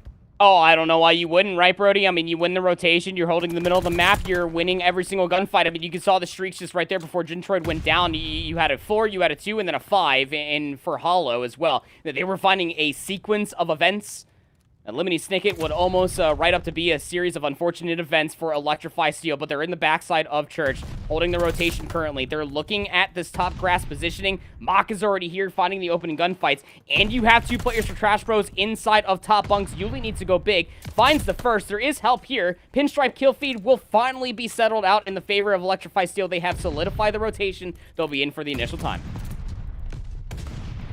Just behind Trash Bros. That will not last long here as Kaiser now looking to hold on towards the grass side. There's 2. Hollow with a nice nade there to take that player out, but nonetheless it isn't enough. Electrify Steel continue to hold on as Trash Bros now spawning out on the other side of the map, and you can see the advanced positioning from Mine there. Really nicely done actually to play proactively versus this Trash Bros roster. Gets 2 kills and somehow is still alive here. I have no idea how this is happening, but off his heroics, Electrify Steel now have a massive lead, and look at this rotation too. They have got the next control of maps. Trash Bros, they've got 0 control of this next rotation whatsoever. They're gonna need to fight for it, but the kills might well be in. Mine will fall, and Trash Bros, they clutch up.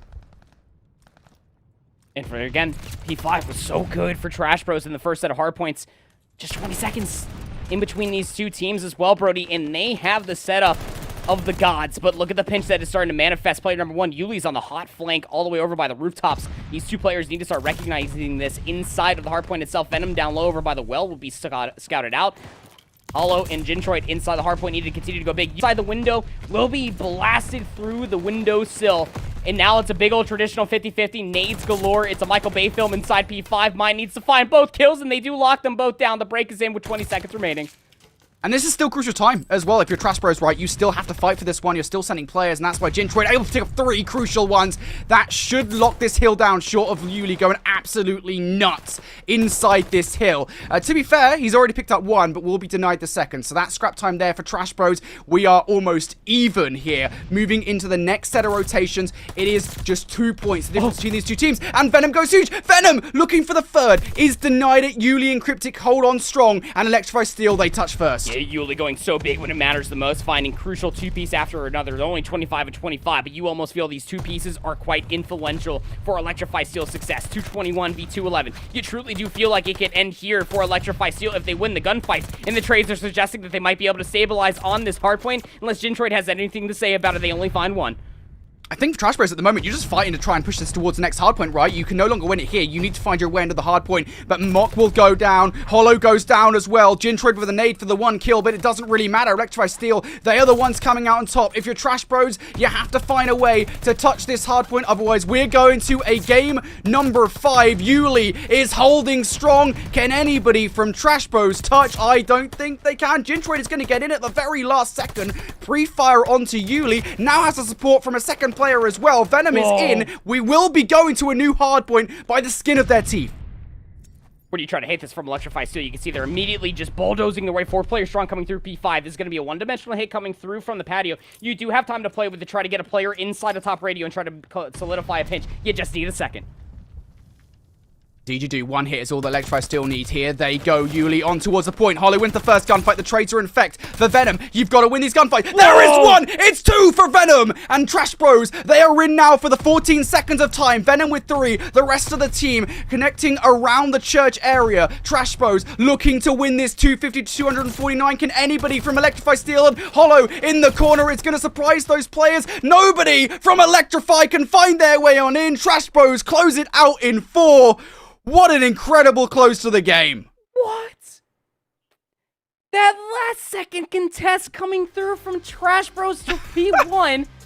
It was just 2 players out from you. They find the contest. The trades are good. But most importantly, as you were saying, Brody, I think you're okay with that positioning, sure.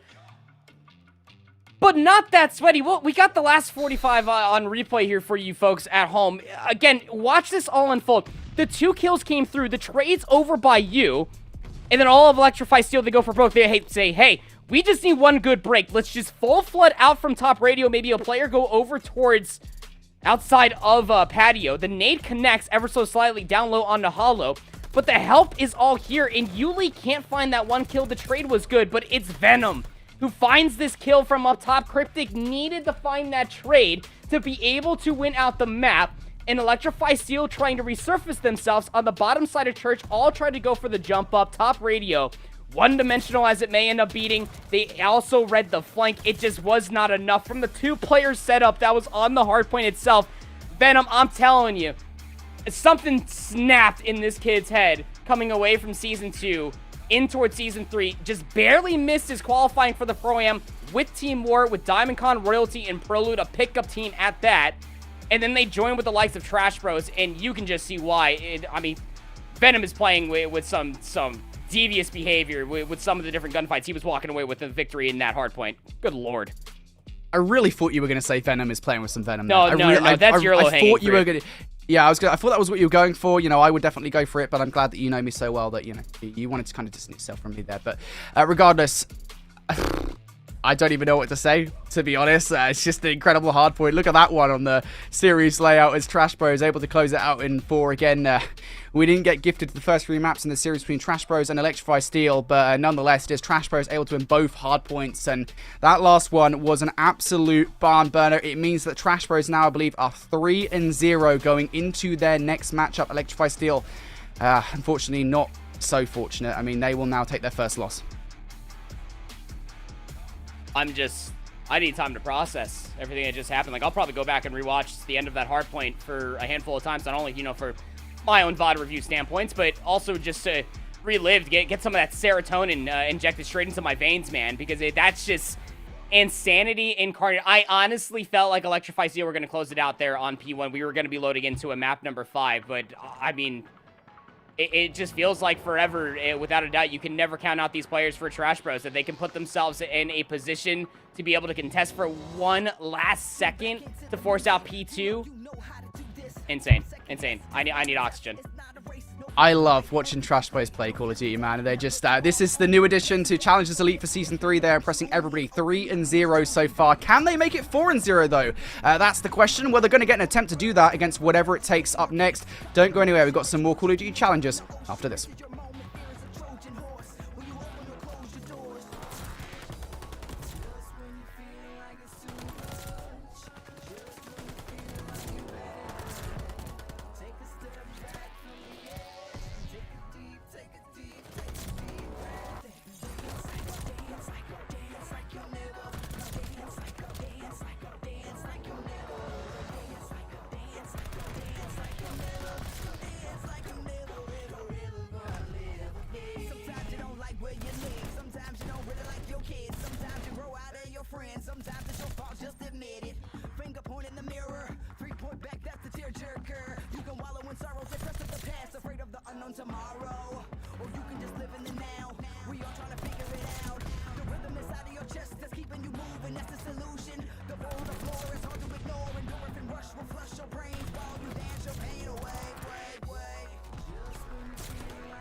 Welcome back, everybody, to Call of Duty Challengers Elite for season number 3. North American action will continue now as we get into Trash Bros versus whatever it takes for what is set to be a banger of a matchup, especially after what we saw not just on day number 1, we just saw, Randy, in that prior match of Trash Bros. I think both of us are still, after a 15-minute break, haven't quite wrapped our heads around what we saw. It was electric. Both of these teams. This is just going to be an incredible match. I can't wait for it. I stood up, went downstairs, refilled my water, pet my cat for a solid minute and a half, and I came back, and I still can't believe what I just saw transpired on that Tuscan hardpoint for Trash Bros to be able to beat Electrify Steel in 4. But yeah, big matchup ahead of them. Again, Trash Bros are the only undefeated team right now in Challengers Elite Season 3 here for North America, walking away with that win over Electrify Steel. They are facing up against this Whatever It Takes roster, who are hot off their win versus 705 Esports. Yeah, whatever it takes. I think they've had a blazing start of the season with the best way we could describe it. It's just like, they have to be one of the biggest surprises. I mean, we could talk about Red Wolves all day long, right? I'm not too sure how they've actually got on today in their match, but, you know, nonetheless, I think looking at this Whatever It Takes roster, I didn't expect what happened to happen, of course. Now, to give you guys a little recap of kind of Whatever It Takes, right? They had this roster change that was forced upon them literally last minute with ProLoot. Of course, shout out to ProLoot, by the way, who is now going to be playing for Optic Texas during Stage 3 of the CDL. That guy absolutely deserves it for what he did, of course, if you cast your mind back to the Black Ops Cold War North American Finals. But nonetheless, I think, you know, looking at this Whatever It Takes roster, Major Maniac, he got drafted in at last minute. He wasn't even the first pick for the roster, by the way, as well. I think it was Ramby who was supposed to come into the lineup, and then they choose Major Maniac at last minute anyway. Look, I will say one thing. I think Major Maniac fits this team really well because unlike ProLoot, he natively fits in the role he's being asked to do.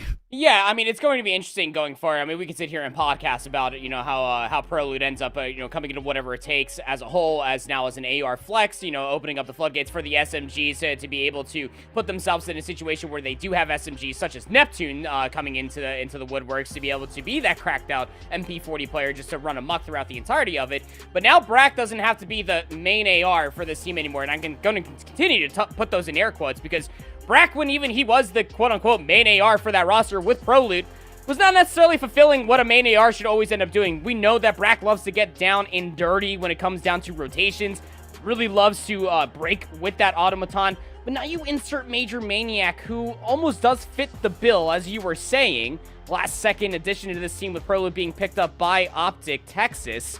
Be able to see what Major Maniac can bring towards this team. Again, lack of practice is certainly there, but with Neptune and 2Real always trying to rush up the gut with Brack slowly behind them, Major Maniac can just play their role, play for the rotations, play those longer lines of sight, and it's been a pretty good performance for them so far this season, barring little to no practice at all. I just think that's nuts to me. Like, I've got to say, obviously they'll have more practice coming in today after yesterday, but like, I genuinely do not know if they played a single scrim before coming into Elite yesterday. Like, that, to me, even if they played like 1 or 2 scrims, that isn't enough to like say, hey, look, Major Maniac, this is what you're doing right, because I think Major is literally playing fully off fundamentals, and that's not to say he doesn't have any, because by all means, I mean, we've seen what Major can do over the last 3 to 4 years of Call of Duty action, yeah. But, you know, nonetheless, this guy, he's fit the roster like a glove. Really well played, I think, yesterday for Whatever It Takes. Looking over at some of their victories, obviously Valor, and then of course they took Ultra North America to game number 5. But they go up against Trash Bros, who maybe you could argue have been a bigger surprise, like Hollow, Gintroid, Mock, and Venom. That is the roster, of course. We already mentioned, if you guys were here just before we went to a break, Hollow and Mock, these guys have been together since last year, maybe even before that as well. I know that they played together on the Stage 4 Trash Bros roster that ended up taking the entire thing in North America for Challengers Elite last year. But nonetheless, I mean, this is the first appearance of these guys this season, Andy. Yeah, and you can see what the surrounding talent is as well. Gintroid coming off of their stint from UIU just last season, and then Venom is just the cornerstone of success for this roster. I would feel like, again, Venom as a whole has not had the strongest season that they've been looking for, and they also fit the bill along with Hollow, that both of them are trying to get the door opened up for them again to be able to get on a CDL team and towards some bigger games as it may end up beating. But on paper, yes, maybe from recency, they could end up looking like that. Yes, this is a little bit of a surprise that this is your number 1 team overall, currently standing at 3-0. But from recency in years, like you were talking about season 4, Gintroid also going back to UT crew, playing with Yeez, Phantoms, and Rex. Venom 4-peat with Wester at the beginning of the year, picked up by LA Thieves. It's one of those things that you can never really sleep on. This is the first Elite appearance for Mach and Hollow all year, and they only dropped a single map yesterday, making that just 2 total maps that they have dropped the entirety for Season 3 of the Elite. This team is looking nice, man. It's crazy because it's not like they beat bad rosters, right? I mean, they beat 705 Esports and Ironblood, and that in itself is an entire conversation, right, about Ironblood. Again, I'm not too sure how they performed in their first match today, but, like, those are good teams to take down in North American Elite. You know, those are the teams which, you know, you want to get down early on so that you can have an easier running maybe later down the line. So for Trash Bros at the moment, they will be feeling pretty confident, and we can show you exactly why right now. 3-0, just the 2 maps lost now. Of course, we did see them lose the one to Electrify Steel in that last best of 5. That was the Control, which they ended up losing away. But, you know, going down the field here, moving forward, of course, Electrify Steel, whatever it takes, in Ultra Academy, North America, all currently sitting at 2-1, having a pretty good things, looking to end positively, I suppose we could say, a day number 2. And of course, towards the bottom there, you can see Ironblood Gaming, Red Bull, 705, and Valor. Andy, I will say, you know, maybe on a wider note here, the one thing we always say about North America Challengers Elite is that things are always crazy. I mean, you kind of have to remember the end of Season 2, right, where everything was absolutely nuts. We had like a 4 or 5-way tie where there was just a ton of teams that were like, I don't know, 3-3, I think, I imagine, like, or 3-2, something like that. They had a really, like, a 5-way tie. It was super close. We had to work out a ton of permutations to see what on earth was going on. We had no idea how things were going to finish. So don't be surprised if that changed just dramatically going into week number 2, especially into that last number day. But we're going into Picard's hardpoint now between Trash Bros and Whatever It Takes. The question we're asking, can Trash Bros continue to perform their solid performance in hardpoint coming into Picard? Well, observing our matchup will be Cade and Ryan once again. We've given them a lot of love today. This is more love than they get normally, to be honest. They deserve it, man. I mean, for all the work that they're able to do, their observing is absolutely pristine. Chef's kiss as a may end up beating. I'm just gassing on my friends at this point, but definitely love to be able to share the stage as it may end up being here with those guys. In the Bocage hardpoint, we go Whatever It Takes are just bouncing off of a map 1 win, also on Bocage versus 705 Esports, which they won 250 to 208. And that's the only time that Whatever It Takes has played Bocage Hardpoint throughout the entirety of Season 3. Can't really take too much of what they did over by Season 2 because it's just the namesake of the roster. It's not the actual roster. Brack is the only returning player with the moniker of a name for Whatever It Takes. Though on the other side for Trash Bros, this is their first time playing Bocage Hardpoint the entirety of the season so far. It's going to be interesting to see how they continue on with the hot hand stint that just came through with a 1-point win on that Tuscan Hardpoint over Electrify Steel.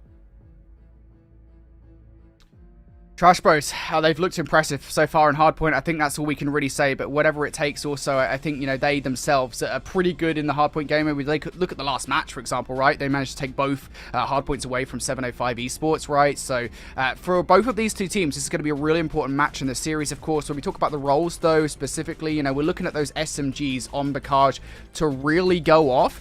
I think Trash Bros, you know, one of the most understated parts about this team, obviously, you know, we've got this wider storyline about Mock and Hollow coming in here as the duo that didn't manage to qualify for Season 1 and number 2, but Venom and Gintroid, I feel like this season they've really proved themselves, and of course in the past they've done this as well, of really good SMG players, and that should be brought into effect here, I think, on Bocage. I think that Gintroid has been surprising a lot of people, specifically from the early get-go with this Trash Bros roster, comparatively to what we saw, what was on that Villains roster from Season 1. We don't have to go too far in depth what happened with that roster, but, and also from UIU, was not exactly the cornerstone of success they were once looking for that Gintroid was able to find continuously throughout Cold War. But you get to see what it means when Gintroid is enabled for a roster, and Trash Bros is certainly offering a whole lot more opportunity for Gintroid to play that roguelike SMG, to couple that along with what Venom is able to find. Devious behavior is what I like to call Venom when he is playing on a map like Bocage or a map like Tuscan of what we just saw,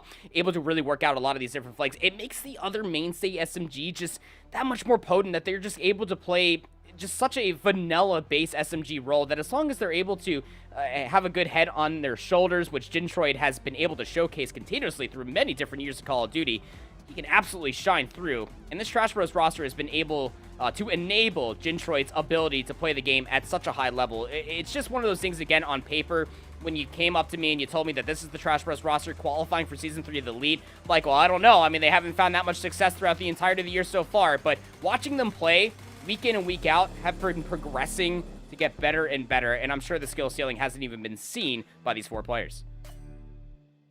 Yeah, and of course, on the other side of this conversation, we have this kind of whatever it takes roster, right? You know, coming into Picard's hardpoint, you know, we talk about the SMG prowess for these two teams. How about having Neptune and Tyrael on your team, right? I mean, certainly Neptune, I think, you know, we have this whole conversation around whatever it takes and, you know, around Neptune specifically about subliners and such, you know, maybe not the performance in the CDL that he would have wanted, but certainly, you know, as we've already seen today with Gizmo on the Toronto Ultra Academy EU roster, these players are nothing to sniff your nose up at. Of course, Neptune and Major Maniac, both former CDL professional players coming into this one, for whatever it takes, should be real assets for the roster.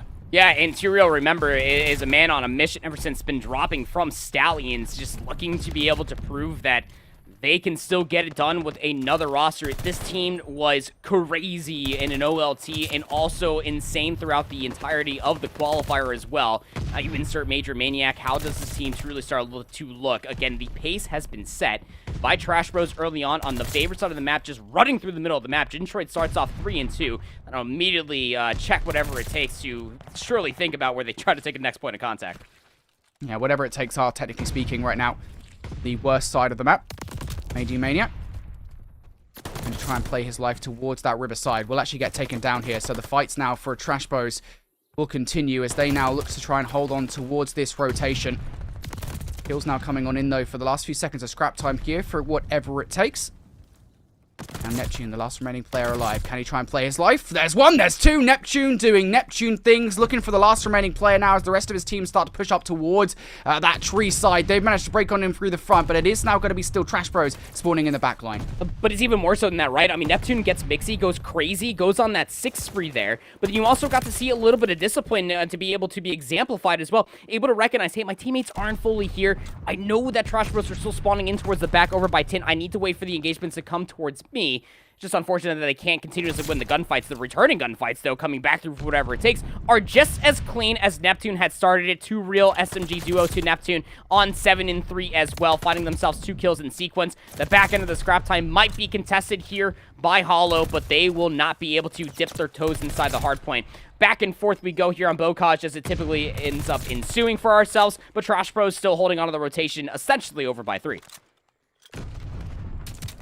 Whatever it takes now, looking for the rotation. They haven't got it just yet. They're going to have to fight for it. And now, of course, Venom hunting down Tyrael. We can see it from Tyrael's perspective, and there it is. Venom will end up with a gunfight. But Mock now towards the backline here for Trash Bros, trying to zone these players off. It's perfect recognition of where these spawns are coming through. Mock recognizes those players, able to pick up the first one, recognizes that Tyrael's moved up towards the tower as well. And these players, finally, the spawns stop in now for whatever it takes. They're going to be spawning up on towards the other side of the map, and we'll now have to fight this from the front of the hard point instead. But for Trash Bros, this is not a terrible setup. You've still got spawns towards the backline.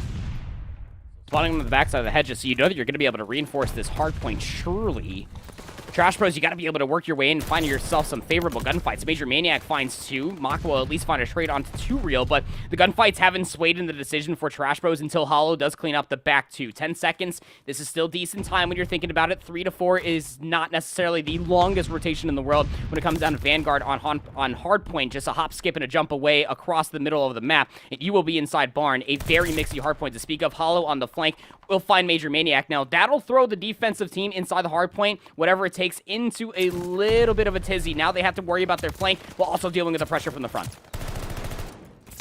Whatever it takes, trying to fight their way in towards this hard point. Mock will end up falling. It's going to be Neptune and Brack there, though, that combine for 3, 4, whatever it takes. So they are now in for this time. 35 seconds left, still a ton of time to get, and Major Maniac wants to be a massive part of this play towards the backline, able to pick up 1, outplaying Venom for the second as well. Nicely done here for this whatever it takes lineup. They're in a really good position now in this game. They've getting a load of kills in their favor. They're on the right side of the map for the inevitable rotation over towards New, but as I say, that Hollow actually going to spawn in over towards that next hard point. So, I mean, to be fair, rotation or not, this has actually been a ton of time for a Barn hard point to go whatever it takes its way. And again, it's all the back end and being able to recognize that they had a play over by the flank, they deal with that flanking member, and they also win the returning gunfights through the front side of the barn on both side doors as well. That was an abundance of time from whatever it takes, and they're able to at least sequence that ever so slightly going in over towards B5. Trash Bros have finally flipped out the spawns over by 10, but not at the greatest time to be able to do so. Brack finds Sue off screen. That'll set up these players inside the hardpoint quite wonderfully. The SMG's 2 real Neptune find the last 2 kills required, and that should solidify the next 5 seconds or so.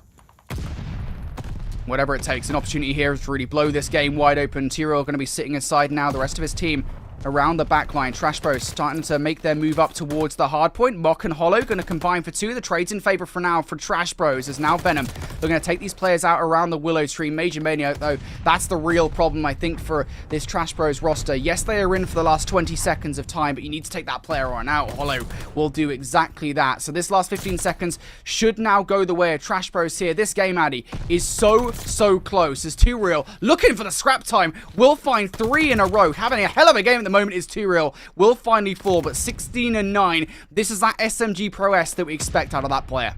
32 combined kills between Neptune and Tyrael. The SMG lineup of whatever it takes, absolutely flourishing on a map like Bocage, as you would almost expect them to do so. On the other side, though, Venom having a little bit of a lackluster start, 9-11, not able to necessarily keep up with the pace, but at least it is being mitigated in med. I mean, you can see Trash Bros, although necessarily being outslayed maybe just by a handful of kills, more or less, are still very much so in this, as we do traditionally see for a Bocage hardpoints be this competitive through the first set of hardpoints. But you got to be careful, because whatever it takes are starting to heat things up, finding themselves kills left, right, and center. They still don't hold those close respawns over by P2, but still 20 seconds of battle over in Hollow. Spidey senses are tingling to maybe try to push through on the backside of Grandma's, expecting that the close hedge spawns will still be there. But whatever it takes, they would be right. But you need to be able to reinforce the middle of the map, guarantee at least the next 5 seconds or so of this hard point. But Brack over by the gate finds 3. That'll open up the floodgates for Tyrael to flank all the way through, and that means the spawns have flipped. Whatever it takes, they're on the right side of the map for the next rotation. Major Maniac pushing all the way up there towards the wall to really start and pressurize Trash Bros in this situation. Look at Brack here, recognizing where these Trash Bros players have filtered in from the back line. Nicely done. The call is made there to Tyrael. He will pick up that gunfight. The communication at the moment for these players is on point. Brack will be stopped short, though, of a 5 spree there. So now, whatever it takes, we'll need to send different players in towards the hard point to start picking up the time. And one of those players is Neptune with the automaton in hand. How much damage can he do here towards this Trash Bros lineup? There are just so many players in such powerful positions for whatever it takes, but Venom does not care. Mock does not care. Gintroid doesn't care either. Trash Bros looking to break their way in from the front of this hard point, and they're doing it well. Yeah, they are doing it quite wonderfully indeed, to be able to contest this from the front while making sure that they hold the rotation going over towards next. Even off screen, Venom was able to find a kill on a Major Maniac, making sure that there's no flank intentions coming through from whatever it takes. But even more so than that, they don't necessarily, they still don't care. If Trash Bros didn't care, breaking back in from the front over by P2, whatever it takes, doesn't care about the close hedge spawns. You still got Tyrael top. Grandma's inside the attic, gets the information from the stun that was thrown by Mock. Now they're in towards the back. This is buying so much time and space for whatever it takes to come back in through the front door. Trades will be there. Venom has one more player on the other side of this wall that they have to deal with, but close spawn still intact for the time being for Trash Bros here on 3. And now Mock's got so much to do here, as Brack and Neptune have already combined for 2. Whatever it takes, they are right back into the hard point now. The kills all going their way. Trash Bros now starting to spawn up towards the riverbed, so they will need to go pretty much now, because this kind of lead on Bocage will not settle well for you in the long run. You need to find your way back in towards the hard point, and maybe Venom towards the back line will have a big role to play. But Brack refuses to die up top. That's 3 in a row for Brack once again. It keeps Trash Bros out of the hard point for now. Make that number 4 for Brack. He's like popping his head down from the attic or something, saying hello, taking a player out and going back up towards top Grandmas. But this is a massive advantage now for whatever it takes. They have the advantage in, what, 40 points or so over Trash Bros, and they have the rotation too. Yeah, inside a barn immediately, and what you're looking at is the cross being set up by Major Maniac. They find Mock. They also get the read on the Venom. They find the kill as well. 3 in a row for Major Maniac, and that'll solidify at least some more time coming in towards 4. But the spawns have flipped. Trash Bros are in towards the back. That is immediate information that's being conveyed, but they don't expect Major Maniac in towards the back, who finds yet another 3 in a row. Stop shy of just finding that kill number 7 in a row for a glide bomb, but the job has been more than well done. 200 points is where whatever it takes currently sit at, but Trash Bros have broken inside the hill. Trash Bros now needs to play perfect here. 20 seconds left to get. You don't really want to give this one away. Neptune able to break on through the front. That will contest a couple of seconds, but he will fall not long after. So for Trash Bros, this isn't a terrible position. You will get 10 seconds of time, but even then, what, you'll be 25 points down. You don't have the rotation in hand, whatever it takes. 50 points away from victory. They could do it off the back of this hard point, but Mock, look at these rotational battles being won from inside the shed. Able to pick up a couple of kills. That will keep whatever it takes out of the hard point. Now it's step number 2, getting in yourselves, and you've already already sent just Gintroid inside, but as I say it, the fights from the front will not work out in Trash Bros' favor. It's whatever it takes. They are now in. Hollow sent on a very long mission in from behind, but he is punished. It is a stretch, but they can still technically close it out. Well, not anymore. They stepped off the hard point. They'll stop shy of just maybe about a second or so, but even more so than that, they'll put themselves within striking distance, striking distance, I should say, to close it out. You gotta break if you're Trash Bros. This is coming through from the riverbed. 2 kills come through. Mach is piecing together, looking for number 3. Longtime duo of Hollow will clean up 2 Real inside the hard point. Trash Bros are in, but whatever it takes, not too far away to reoccur these gunfights and try to break back in for more time. I think it's going to be really hard now as we go over towards P1 to keep whatever it takes out of the time. They will only need about 15 seconds or so to victory as we get in towards that hard point unless they step out of the last one. So there we go. Just 13 points. All that was required here. 2 Real winning the gunfights towards the riverbed as well. Trash Bros know they need to proactively deal with those players. They've also got one player pushed all the way up, and that is going to be Gintroid. Brack starting to play around the hard point. 2 Real and Neptune with a couple more kills. These support gunfights have been devastating for Trash Bros so far in this hard point. They continue to be so. Can anybody from Trash Bros find their way in? The crossfire is in from whatever it takes. The hold is in too, and they will start with a map number 1 victory. I mean, they just started to run away with that back over towards the second set of hard points, didn't they, Brody? It just felt like they were not losing gunfights, and when the gunfights were breaking out even past the first point of contact, it was either 2 Real or Neptune that was resurfacing themselves, fighting themselves 2-piece after 3-piece to even go all the way up towards about 5 at certain moments of time. The SMG duo of whatever it takes, something that both you and I were able to watch throughout Season 3 qualifiers, is just absolutely sublime. The way that they're able to fly across the map, but still work in tandem of one another, and it'll be quite telling when you're watching a lot of these replays. Not to mention how Brack, who is very much so one of my favorite ARs to watch here in Challengers, is just, again, not afraid to get his hands dirty. That break, that recontest over by P2, that lead is not built by whatever it takes unless Brack goes massive to be able to find that 4 spree. It's just absolutely absurd that any one of these 4 players, for whatever it takes, can go big at a moment's notice, and they all exemplify that at one way or another coming in towards this Bocage hardpoint. Take a look at the replays here, whatever it takes coming out on top ultimately. And, you know, I did want to look at the stat lines at the end of this matchup because something we were noticing again, we kind of noticed it in the middle of the map. The SMG pressure for whatever it takes, just way too much for Trash Bros. And I know that's kind of low-hanging fruit. It's what we kind of expect from Picard, right? But look at Neptune, 34 and 26, 2 Real, 30 and 23, you know, 27 non-traded kills for Neptune, 21 for 2 Real. Just the SMG pressure from this whatever it takes roster was almost infallible, really, in that hard point. I mean, again, just take a big magnifying glass and look at Neptune's stats. He had 34 and 26, has the most damage in the entire lobby, actually second most, sorry, just barely behind Hollow, but still 3,800 damage as a submachine gun player. 13 objective kills, a minute and 30 of hardpoint time. The dude was everywhere. And the same thing could be said about their SMG duo of 2 Real, 30 and 23. And you talked about the SMG presence of whatever it takes. What was missing from Trash Bros was that SMG presence. I talked about that 9 and 10 stat line for Venom. I want to say it was coming towards the end of the first set of hardpoints. Finishes at 17 and 23 with only about 2,300 damage. And Gintroid just not necessarily ahead of them by any stretch of the imagination. 22 and 35 with about 3,300 damage. Yeah, it was finding at least some damage and some value to set up Hollow and Mach, maybe to find those trades, those final blows. But when your SMGs aren't clicking like what we saw from Neptune, 2 Real, and hell, I guess you can even count Brack as an AR SMG with the way that he's playing the AR on a map like Bocage. It's just one of those things that the pace is surely felt, especially at the end of the second set of hardpoints, where whatever it takes, just hit that 6th gear and just started to drive away with the hardpoint.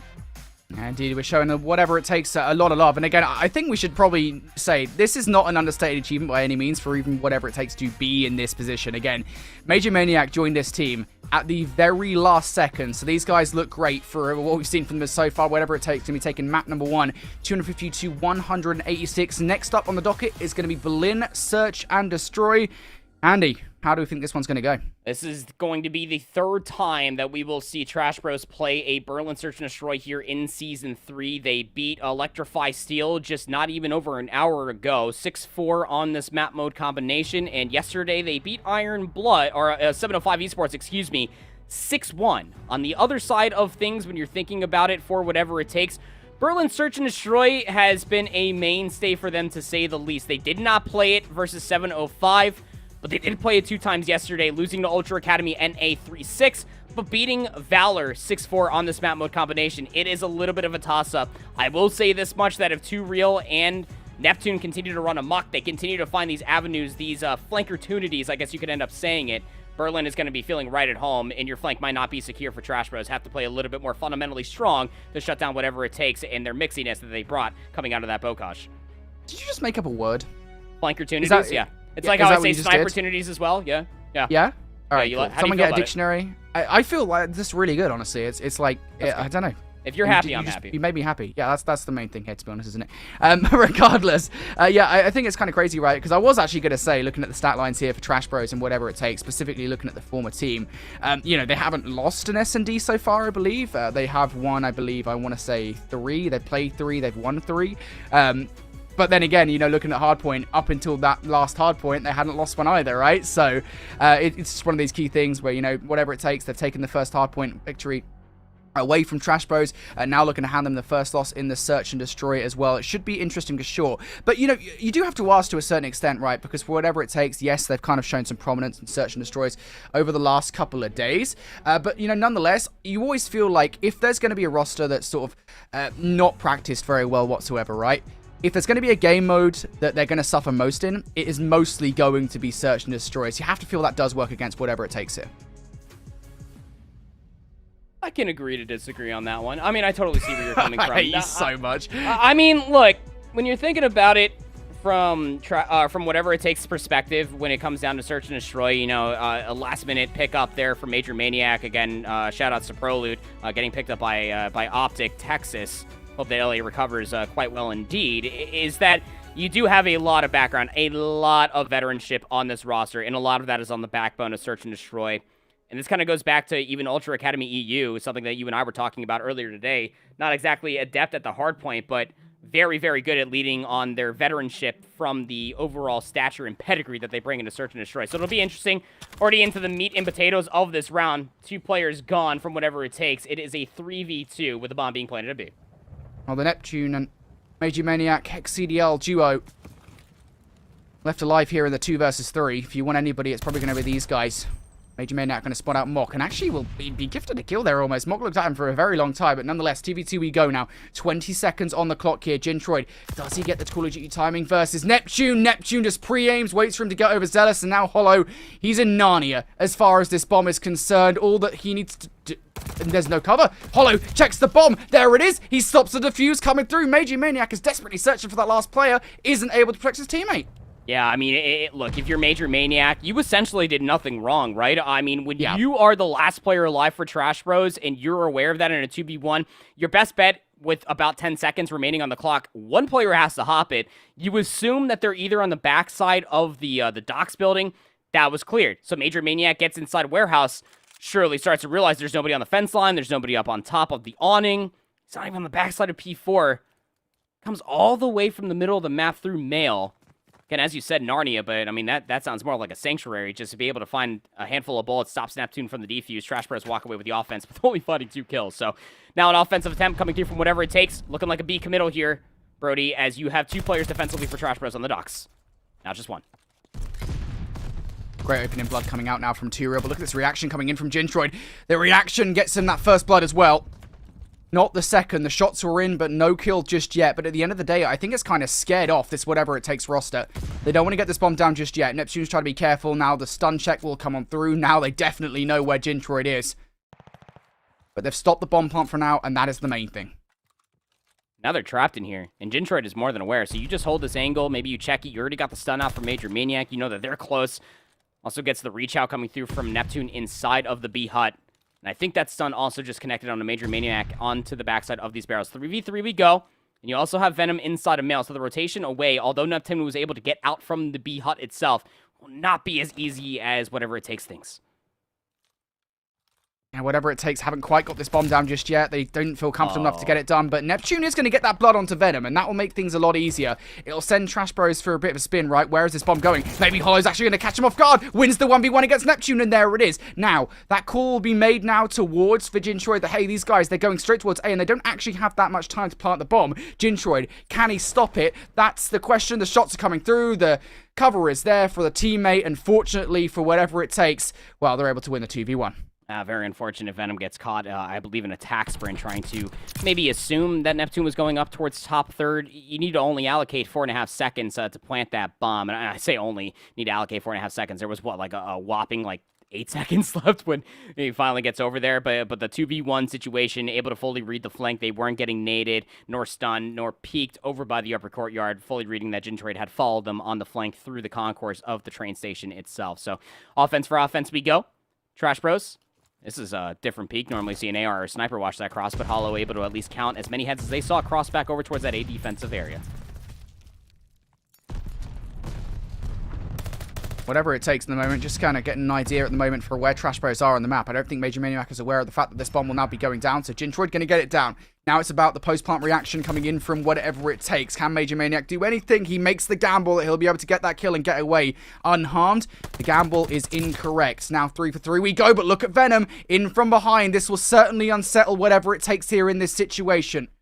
Neptune's going to have to come up and deal with him. Venom throws the nade out, almost gets the kill onto 2-Real, but still 2v2. Whatever it takes, have to reserve 7.5 seconds for the defuse here. So this is go time. Getting your running trainers on.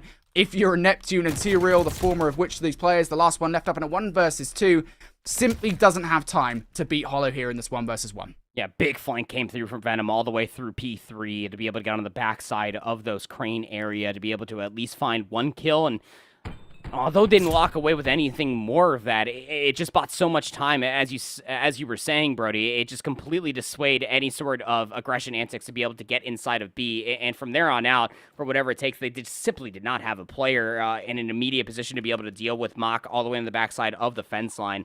Again, was just playing that positioning to a fine tune. From there on out, it's just about trying to lock away the kills, whittling down the clock where Trash Bros in a post-plant situation, checkmate type situation once you do get that bomb planted at B. And A committal this time around for whatever it takes has 3 players strong inside of the office, and that's going to be a very quick plant, but the flank's already in. And look at this from Jintroid, and Venom as well, who hasn't quite been snuffed out just yet. That stun check from Neptune should give them all the information they need. Look at Neptune with the Call of Duty knowledge there to recognize that Venom is probably in that situation there. So 2v4 we go for a Mock and Hollow, and you kind of reach this desperation point, right? If you're these 2 players in the situation, that's where you kind of saw Mock taking those pot shots on towards a player inside the A site.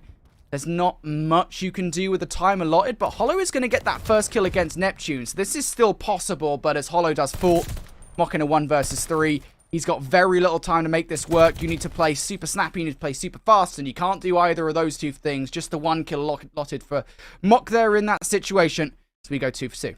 Yeah, when you have a 1 out of 3 chance when Jintroid completes that flank coming through the middle of the map inside of the train station, you know, they're either going to have players over by the concourse, you might have a player over by the front door that leads to P4, or they might already be inside the AS&D. Guess it's wrong, as you already had 3 players strong for whatever it takes inside the A bomb, and the plant coming down as well. Although the flank was looking pretty darn skippy for Trash Bros, it just comes up absolutely flat for them. And we continue to go. Offense all knotted up here into round number 5. 4 players strong coming through for Trash Bros for this offense for A, but 2 players here defensively.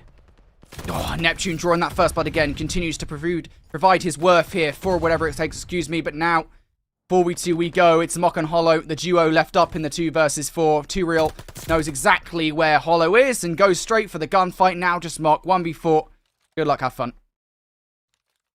Crack on the throw shoulder. Mock's on. Feelings mutual. Brackery Chalice finds skill. The SMG duo of whatever it takes is just so fun to watch. Again, there's a lot of trust that does come through, obviously, to be able to win their initial ones. But to be able to get that timing initially, defensively, Neptune gets all the way down the stairs and is just holding the angle, knowing that there's going to be someone that challenges them from the concourse stairs. And, of course, they were right.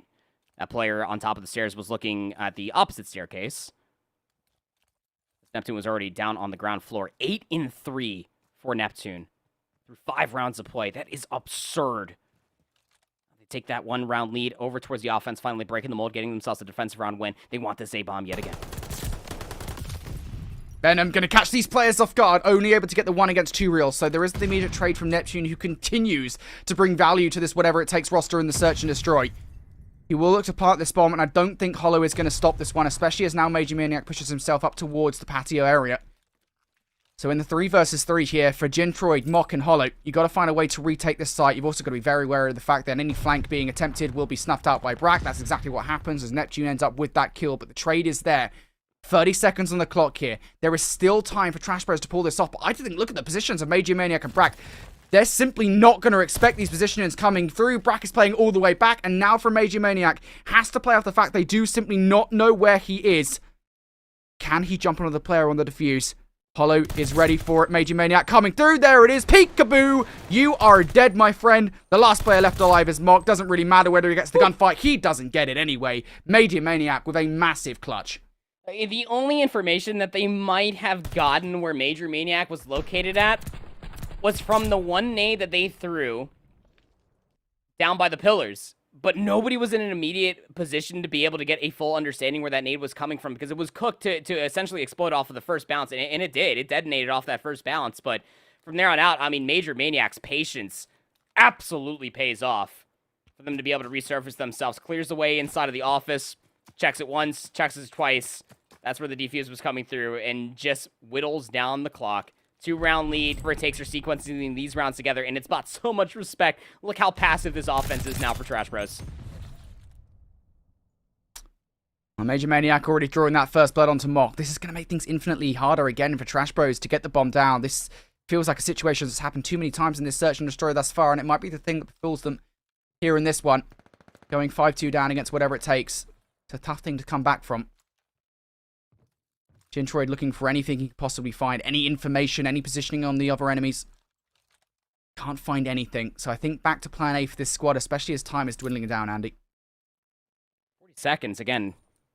There's still ample time to maybe try to make a play happen. Nate through the middle of the map from Venom won't find much of anything. He knows that there's a player top fire. But you would almost assume that the rotation's not going to be as free. Gintroid kind of hesitating with the idea. Gets inside a mill. They're going to try to rewrap this over towards A. And with Hollow taking down 2 real inside of fire, that could all open up a little bit of an opportunity. And I love that call from Neptune, who was inside of A initially. I thought they were just going to back up to the lobby. They think that it's still a B committal. So Gintroid and Venom need to clear all of A bomb. With Hollow going down, whatever information they were able to find is the immediate call just to try to extend the round with the bomb going down here today. So 2v3 for Trash Bros now.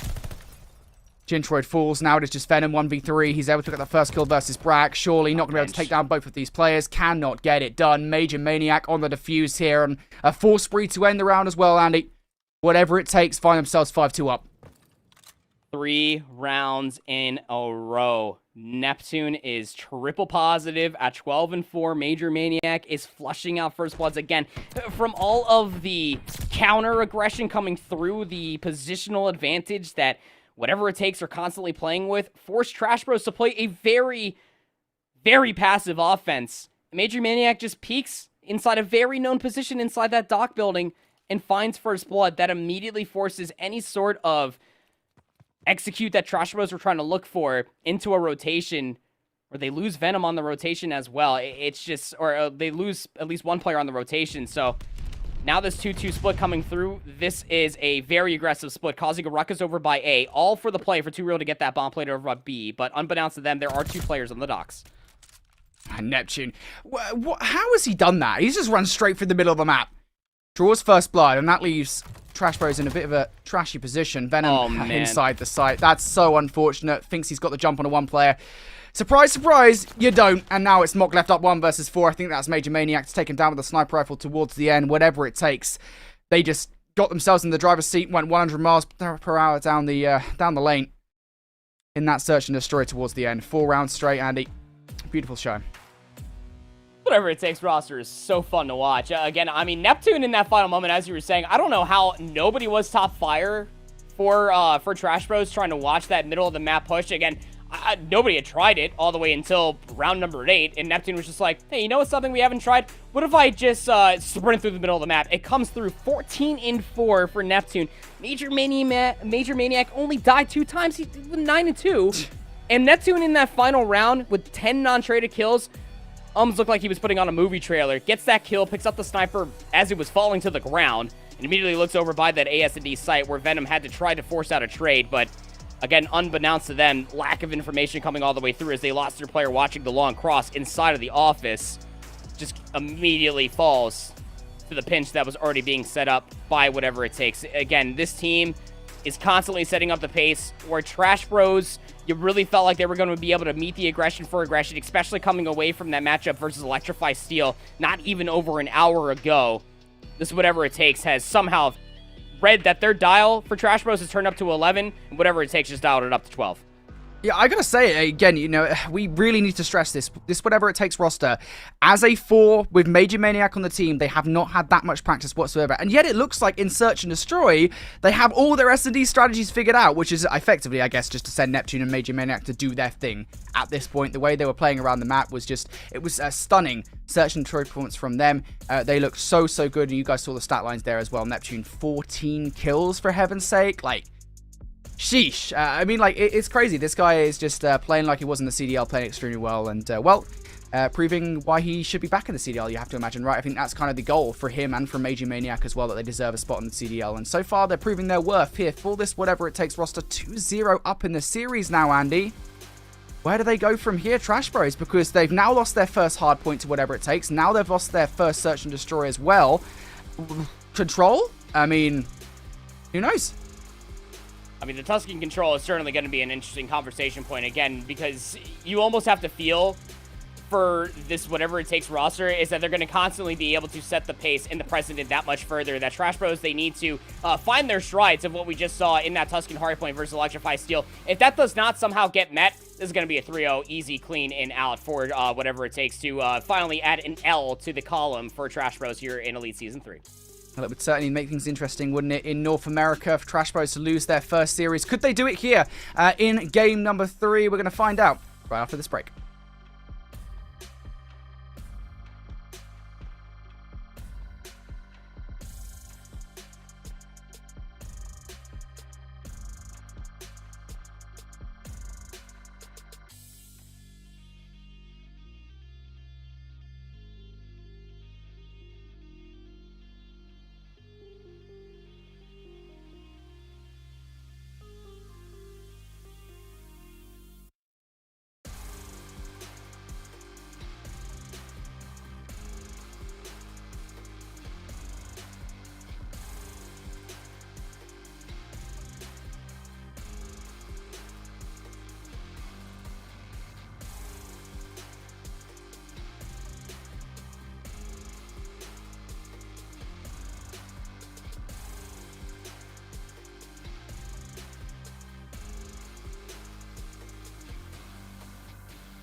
Welcome back, everybody, to Call of Duty Challengers Elite for season number 3 here. We're 2 maps deep into our best of 5 between Whatever It Takes and Trash Bros. And perhaps in a rather shocking turn here, Trash Bros, they are on the verge of taking their first loss in season number 3 of Challengers Elite, and to Whatever It Takes, who have just given them their first hardpoint loss and their first Search and Destroy loss.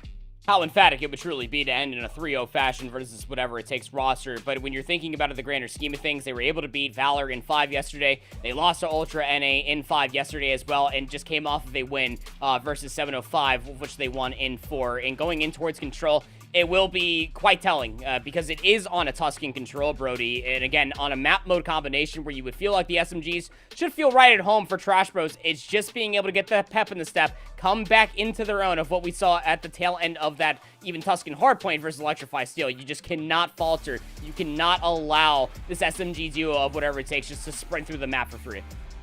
Yeah, absolutely. You know, this is going to be interesting for sure, of course. Can we take a look at Trash Bros, obviously, in their last best of 5 versus Electrify Steel?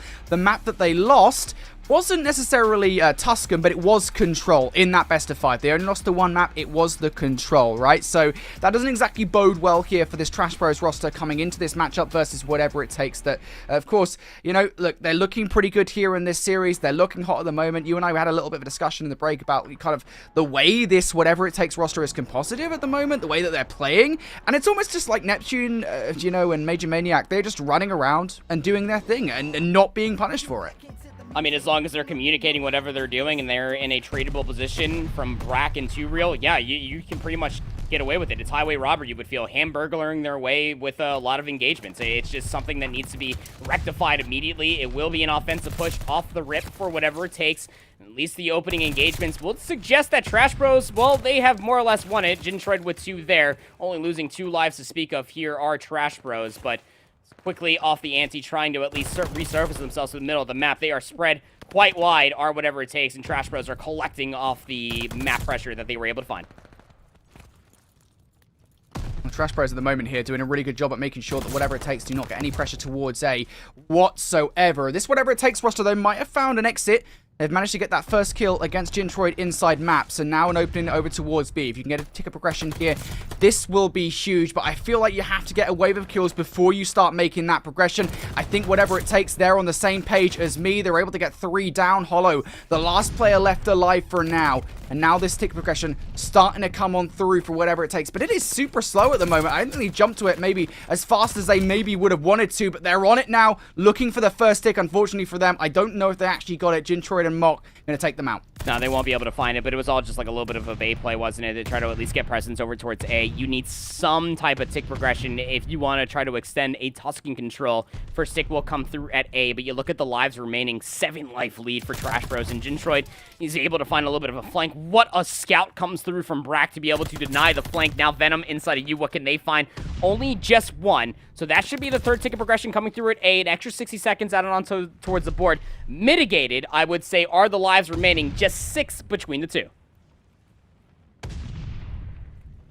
Whatever it takes, they've got players to push around on the flank here. 2Real and Neptune starting to put something together. Going to wait momentarily for Brack to come and join the party, but in doing so, they've allowed Hollow to come in on the flank. This pinch now starting to be implemented. Hollow in from behind takes a little bit of a premature shot there into the back of one player. That was Brack, but Brack falls to Mock in the end anyway, so it doesn't matter. Trash Bros, at the end of the day, they're able to get it done now. 17 versus 8. Things are just not really looking up here for whatever it takes. They need a flawless offensive hit, and they need it right about now. And they're all trying to flood over by grass yet again, and that's going to open up their flank. I mean, you can look at the minimap. Venom is hot on their heels trying to flank the flankers coming all the way out, but I love this little redirections that's coming through from this time around. Neptune will be clearing away top bunks, getting inside top radio, but again, Venom is going unnoticed. Major Maniac actually reads it, taking down Venom from behind, and now that's going to activate Neptune to get up in towards top patio and continue to lay on the pressure, but they can't find much of anything. Pinstripe kill feed is not going to be good enough. Last final attempt for whatever it takes to try to mount an offensive attempt over towards B, but they are able to at least almost get that first tick of progress, but just dying a little bit too late. Brack will now join their teammates. It's tough at the end of the day, isn't it? In this position, you've spent so many lives trying to get A and trying to get B at the very beginning of this round that when it comes to the proper B here, it's not really possible at this point. We need something perfect out of whatever it takes. They can't afford to die even once. There is an opportunity on the board, though. Brack able to pick up 1, though. Now we're down to just 2. It is Brack and Major Maniac on the point. Now just the former. What can Brack do here in this position? Well, he gets 1. Turns out for the second, but Mock isn't going to give away that kill for 3. Now that should be the rest of the Trash Bros players coming to take him down, and they will. So Trash Bros, really good start there, I think, on the defense. Yeah, and it's legitimately that start that comes through over by the A initial hit for whatever it takes. That Trash Bros were able to find themselves maybe a 5 or 6 life advantage before they resurface themselves to be able to scurry over towards B, break the defensive setup of Trash Bros, and then finally get the presence over towards A to add 60 seconds added on towards the board. But even when the 60 seconds was added, it was still, 6 or 7 life lead for Trash Bros, all from that opening rip. Is a big indicator that Trash Bros are absolutely here to play on this Tuscan Control. A map mode combination that they lost 0-3 versus Iron Blood just yesterday, Brody. So definitely love to be able to see the quick turnaround from Trash Bros. And look at this, right out the gate here from Trash Bros, as you say. They're on towards B. They're looking for that first tick of progression. They might even get more than that. Look at the way they're set up here. Whatever it takes, going to have to hit this all the way from the back line. Can they get it done? Brack looking to get this 1 kill versus Gintroid. There is the first one, but the rest of the Trash Bros roster, they are not to be dealt with lightly. Neptune starting to slide on through now. The rest of the roster starting to arrive. Now it is just the one player inside. Hollow, he is going to fall. They did lose 1 tick of progression, though. And that will be enough for Trash Bros. They will be content with that hit. I mean, it would be a job well done if they were at least able to find recurring pressure back over towards A, but Major Maniac is here, and even finding that first kill and laying down some shots on the Mach over by that Tree Planters box activates Neptune from the flank. They just needed to find the first. Numbers in favor for whatever it takes over by the Ruin side. But Venom has slipped the net. He's in towards the back on the pinch for Grass, and that's going to be wonderful news if you're a fan of Trash Bros to maybe try to mount an offensive push over towards A. Nobody's dealt with him yet as well. Venom is still in this power position, so he could still do some serious damage to the whatever it takes defense here. But as we say, I mean, we're looking at the progress being made by Trash Bros on the point itself. Nothing has happened, so now Venom needs to go huge. He needs to do it all here inside this point. Of course, now you've got the support from Mock on the other side as Brack will end up falling. I think whatever it takes here might just be positioning themselves for a flanking from behind. Neptune going to be sitting inside fire. This progression now starting to be made over towards A. Whatever it takes, being uber cautious. They do not allow any Trash Bros players through to the other side. But now, Trash Bros on towards this point.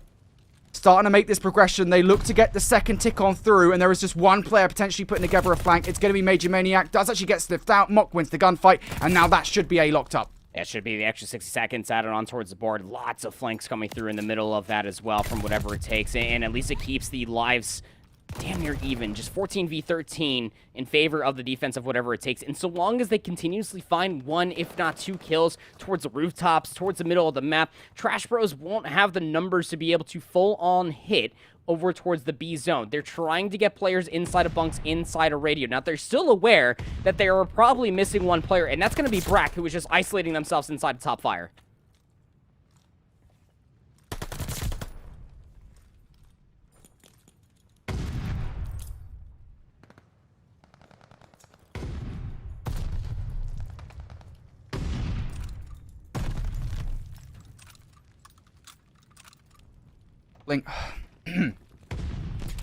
Neptune trying to make a flank happen. He will get shut down.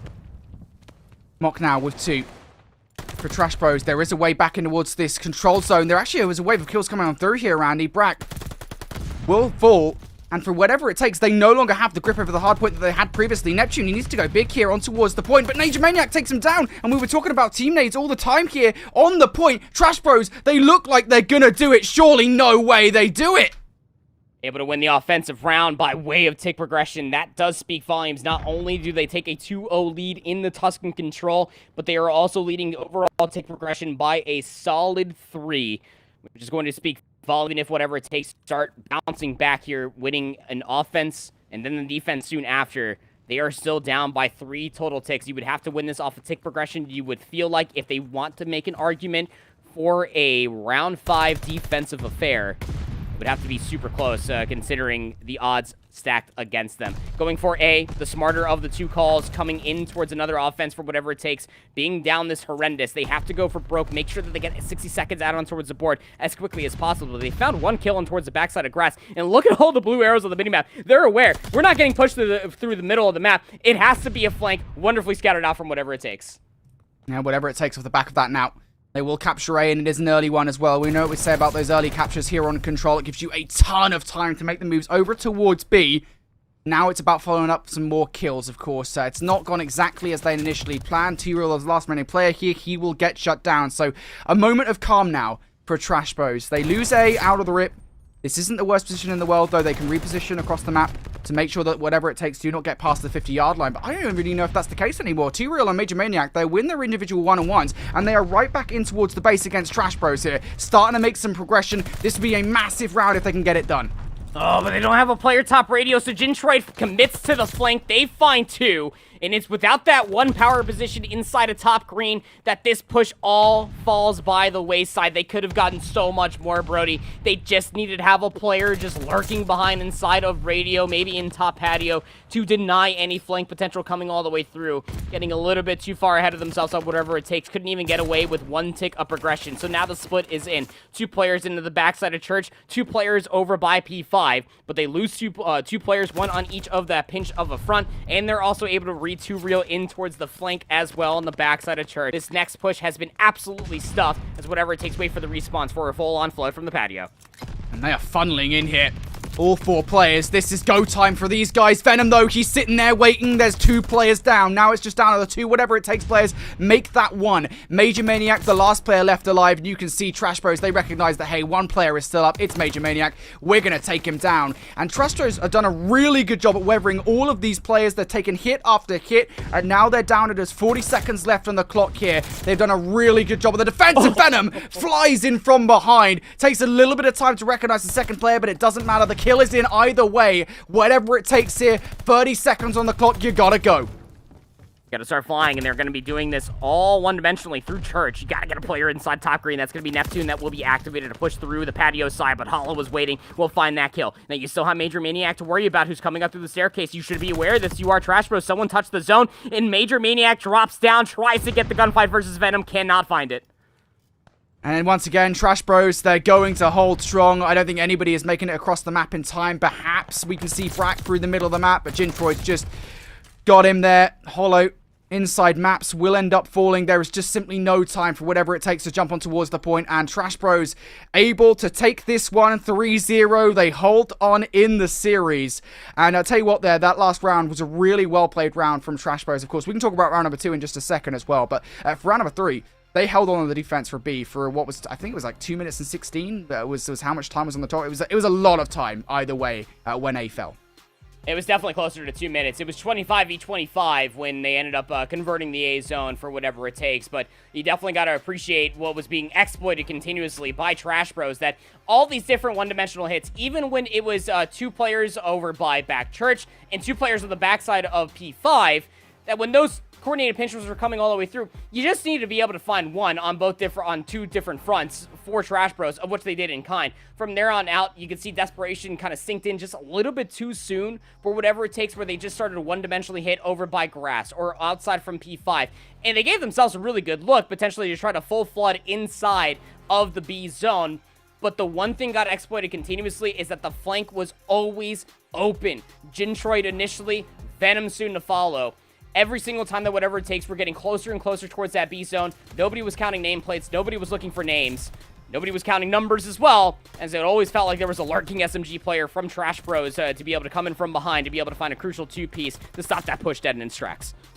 It just felt like they were constantly in control of the game, right? Trash Bros doing so well that we see in the replay reel here exactly what happened in all 3 rounds. That round number 2, I just think it was so devastating, right? I mean, look, we always talk about the offense versus the defense here, but for Trash Bros to come out and win an offense in that manner, beautifully done from Trash Bros. They're able to take the control 3-0. We can take a look at the stats at the end of that map. And, you know, again, for Trash Bros, right, we take a look across the board. Again, this feels almost like a team effort in a way. Everybody played their part in that one. Everybody was doing well. Everybody had a solid amount of damage across the board. Everyone had a solid amount of non-traded kills and such. You know, everybody was doing their part in that game, Andy. And what was the biggest differential in between the 2 maps that we saw previously on Bokosh, Hardpoint, and Berlin Search and Destroy?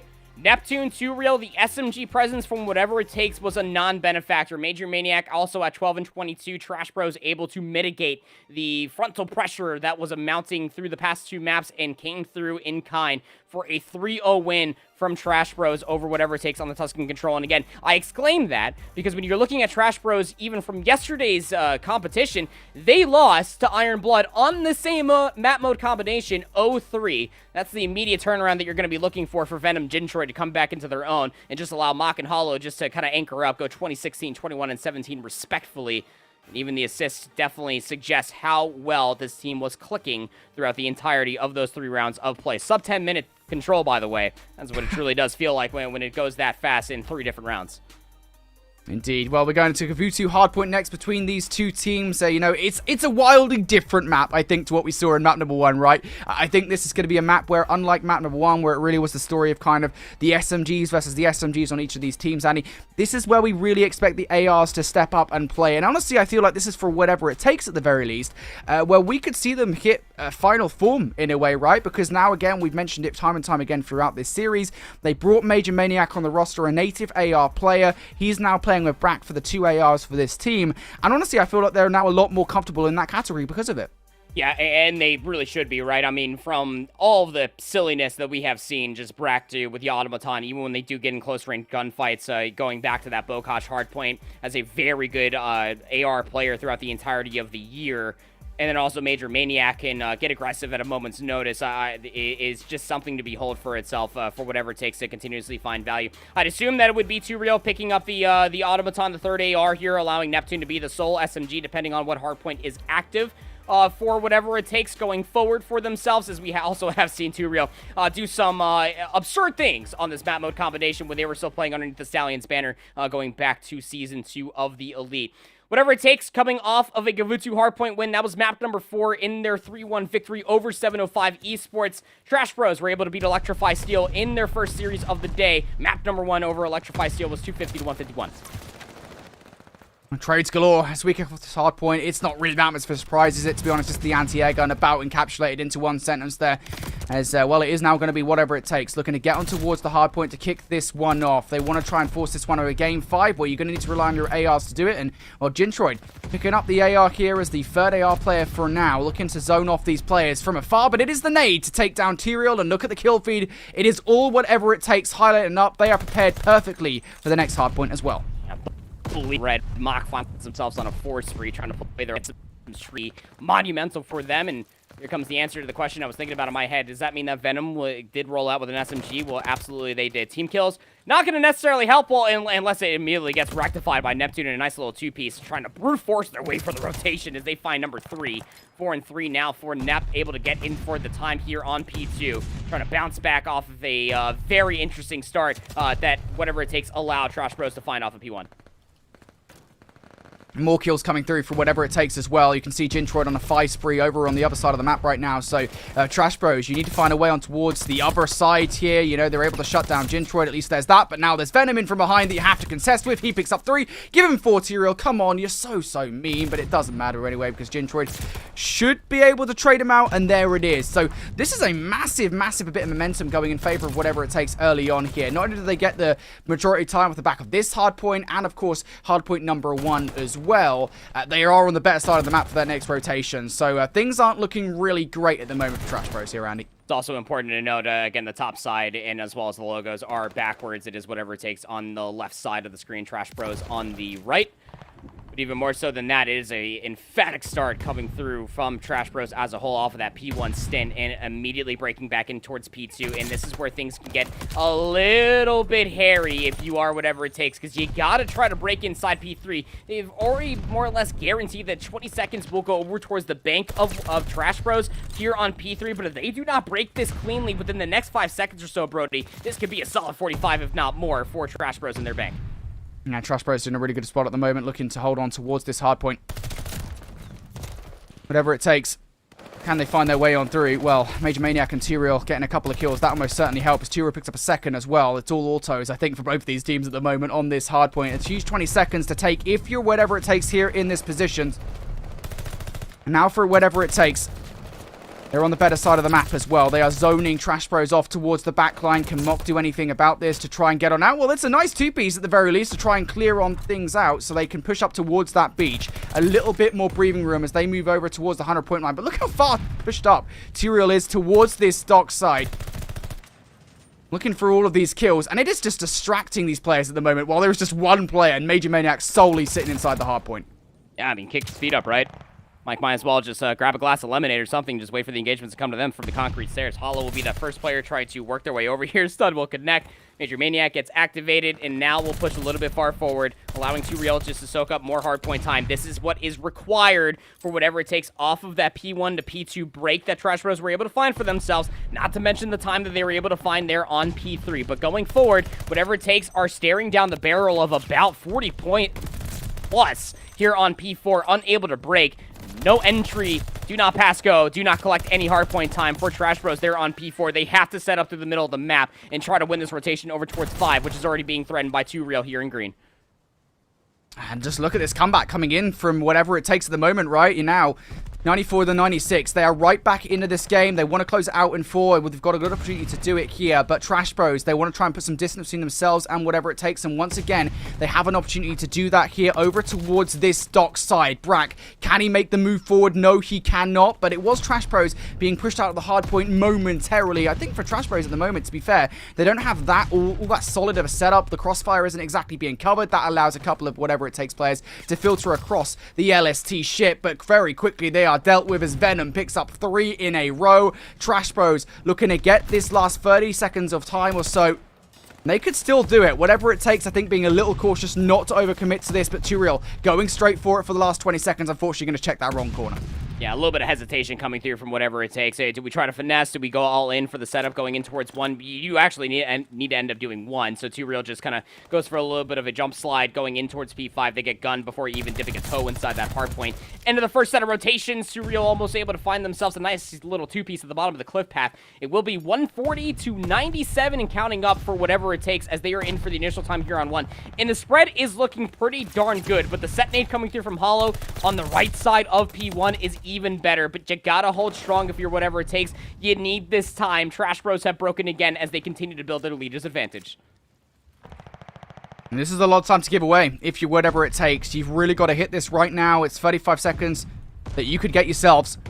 You have to make it along the beach. If you can get some players up the concrete steps as well, that would be nice. Venom is watching those concrete steps, and he won't have any threats to deal with as the rest of the team, for whatever it takes, has sent themselves towards that beach line. But every single kill is going Trash Bros' way. There is just 2 coming in now for Brack. 2 crucial ones, to be fair, because it makes it possible for whatever it takes to get in for the last 15 seconds or so. And that is still valuable time to get here as you attempt to close the gap between yourselves and the Trash Bros roster. You've done it once already here in this game. Now you need to do it on the LST ship. But the problem is these rotational gunfights mostly being won by Trash Bros here. As I say it, though, Brack and Neptune able to combine for 2. Now they're in towards this hard point, and now it's Trash Bros who need to get in.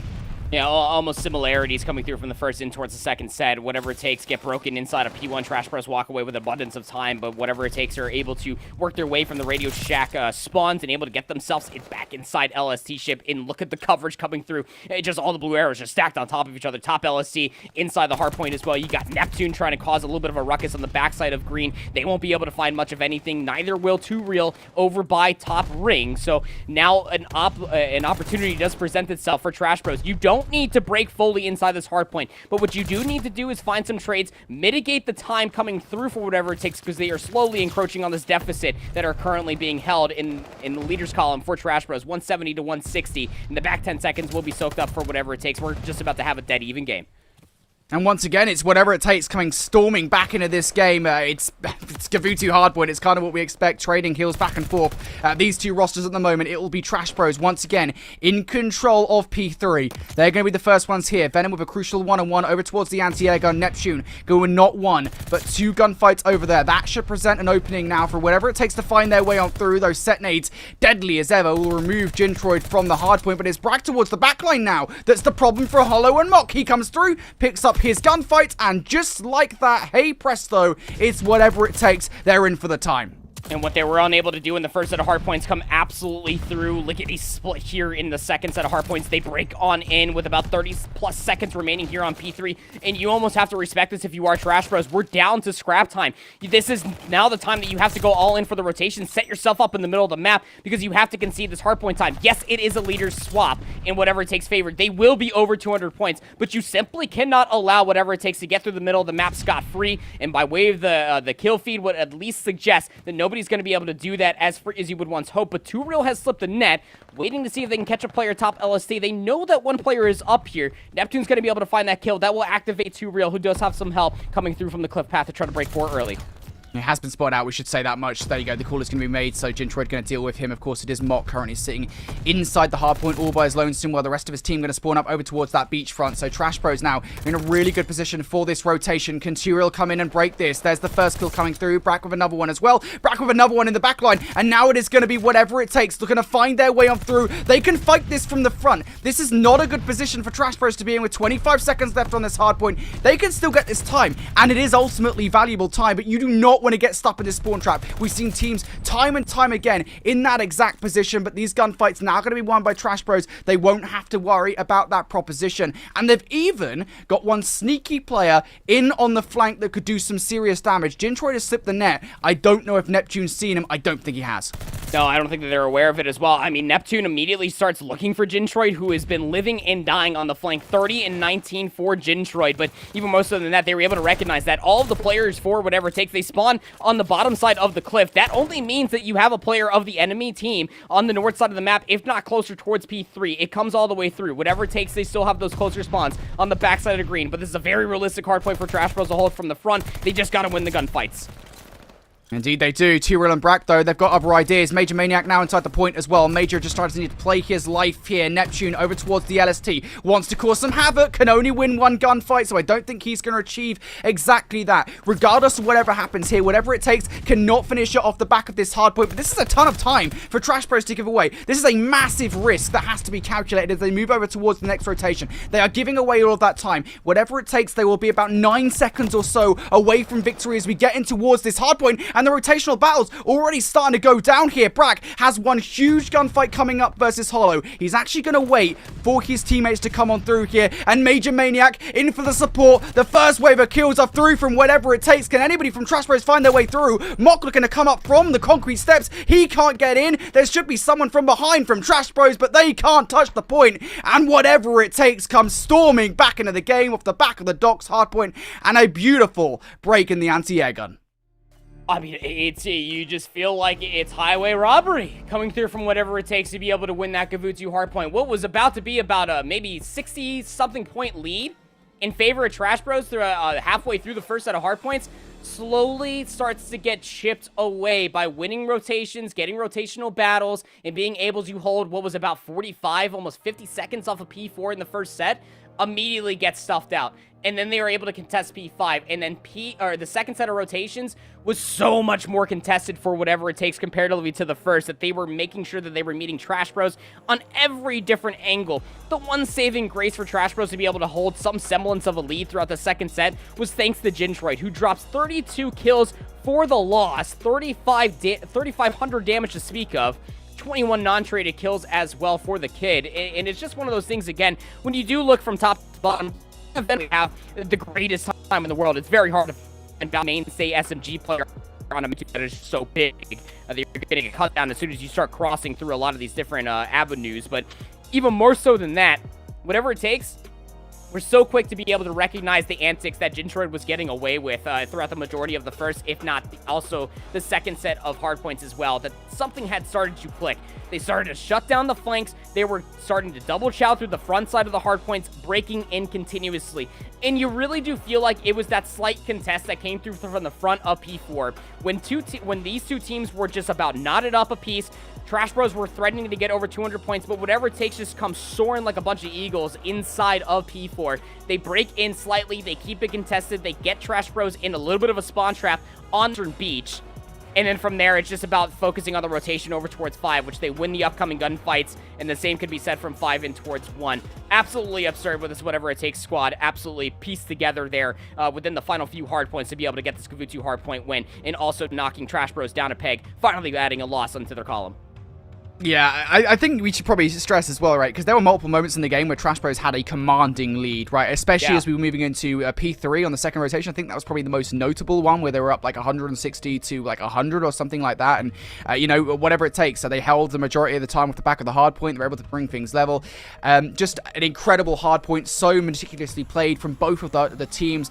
Cold and calculated. Whatever it takes will take the victory here 3-1 in our series. A look back at our series layout throughout, of course, that map number 1 was just insanity from the SMG players on whatever it takes. Of course, then we moved our attention over towards Berlin, Search and Destroy, and that was, I gotta say, it was like calculated chaos would be the best way I could describe it from whatever it takes in those last 4 Search and Destroy rounds where they kind of just, I think, really threw off Trash Bros. But, you know, Trash Bros, there is a bit of a silver lining in the series, which is that 3-0 on Control. They can walk away very happy with that one, but whatever it takes, of course, that map number 4, just incredible to see them coming out on top over Trash Bros. And that makes things very interesting now, doesn't it, for Challengers Elite here in North America, because just like Europe at the end of day number 2, nobody walks away unscathed. Yeah, there are no undefeated teams, which I feel like is the first time that we've been able to say that here in North America Challengers Elite going into week number 2 of Round Robin in quite some time. Again, Texas Nation are no longer here.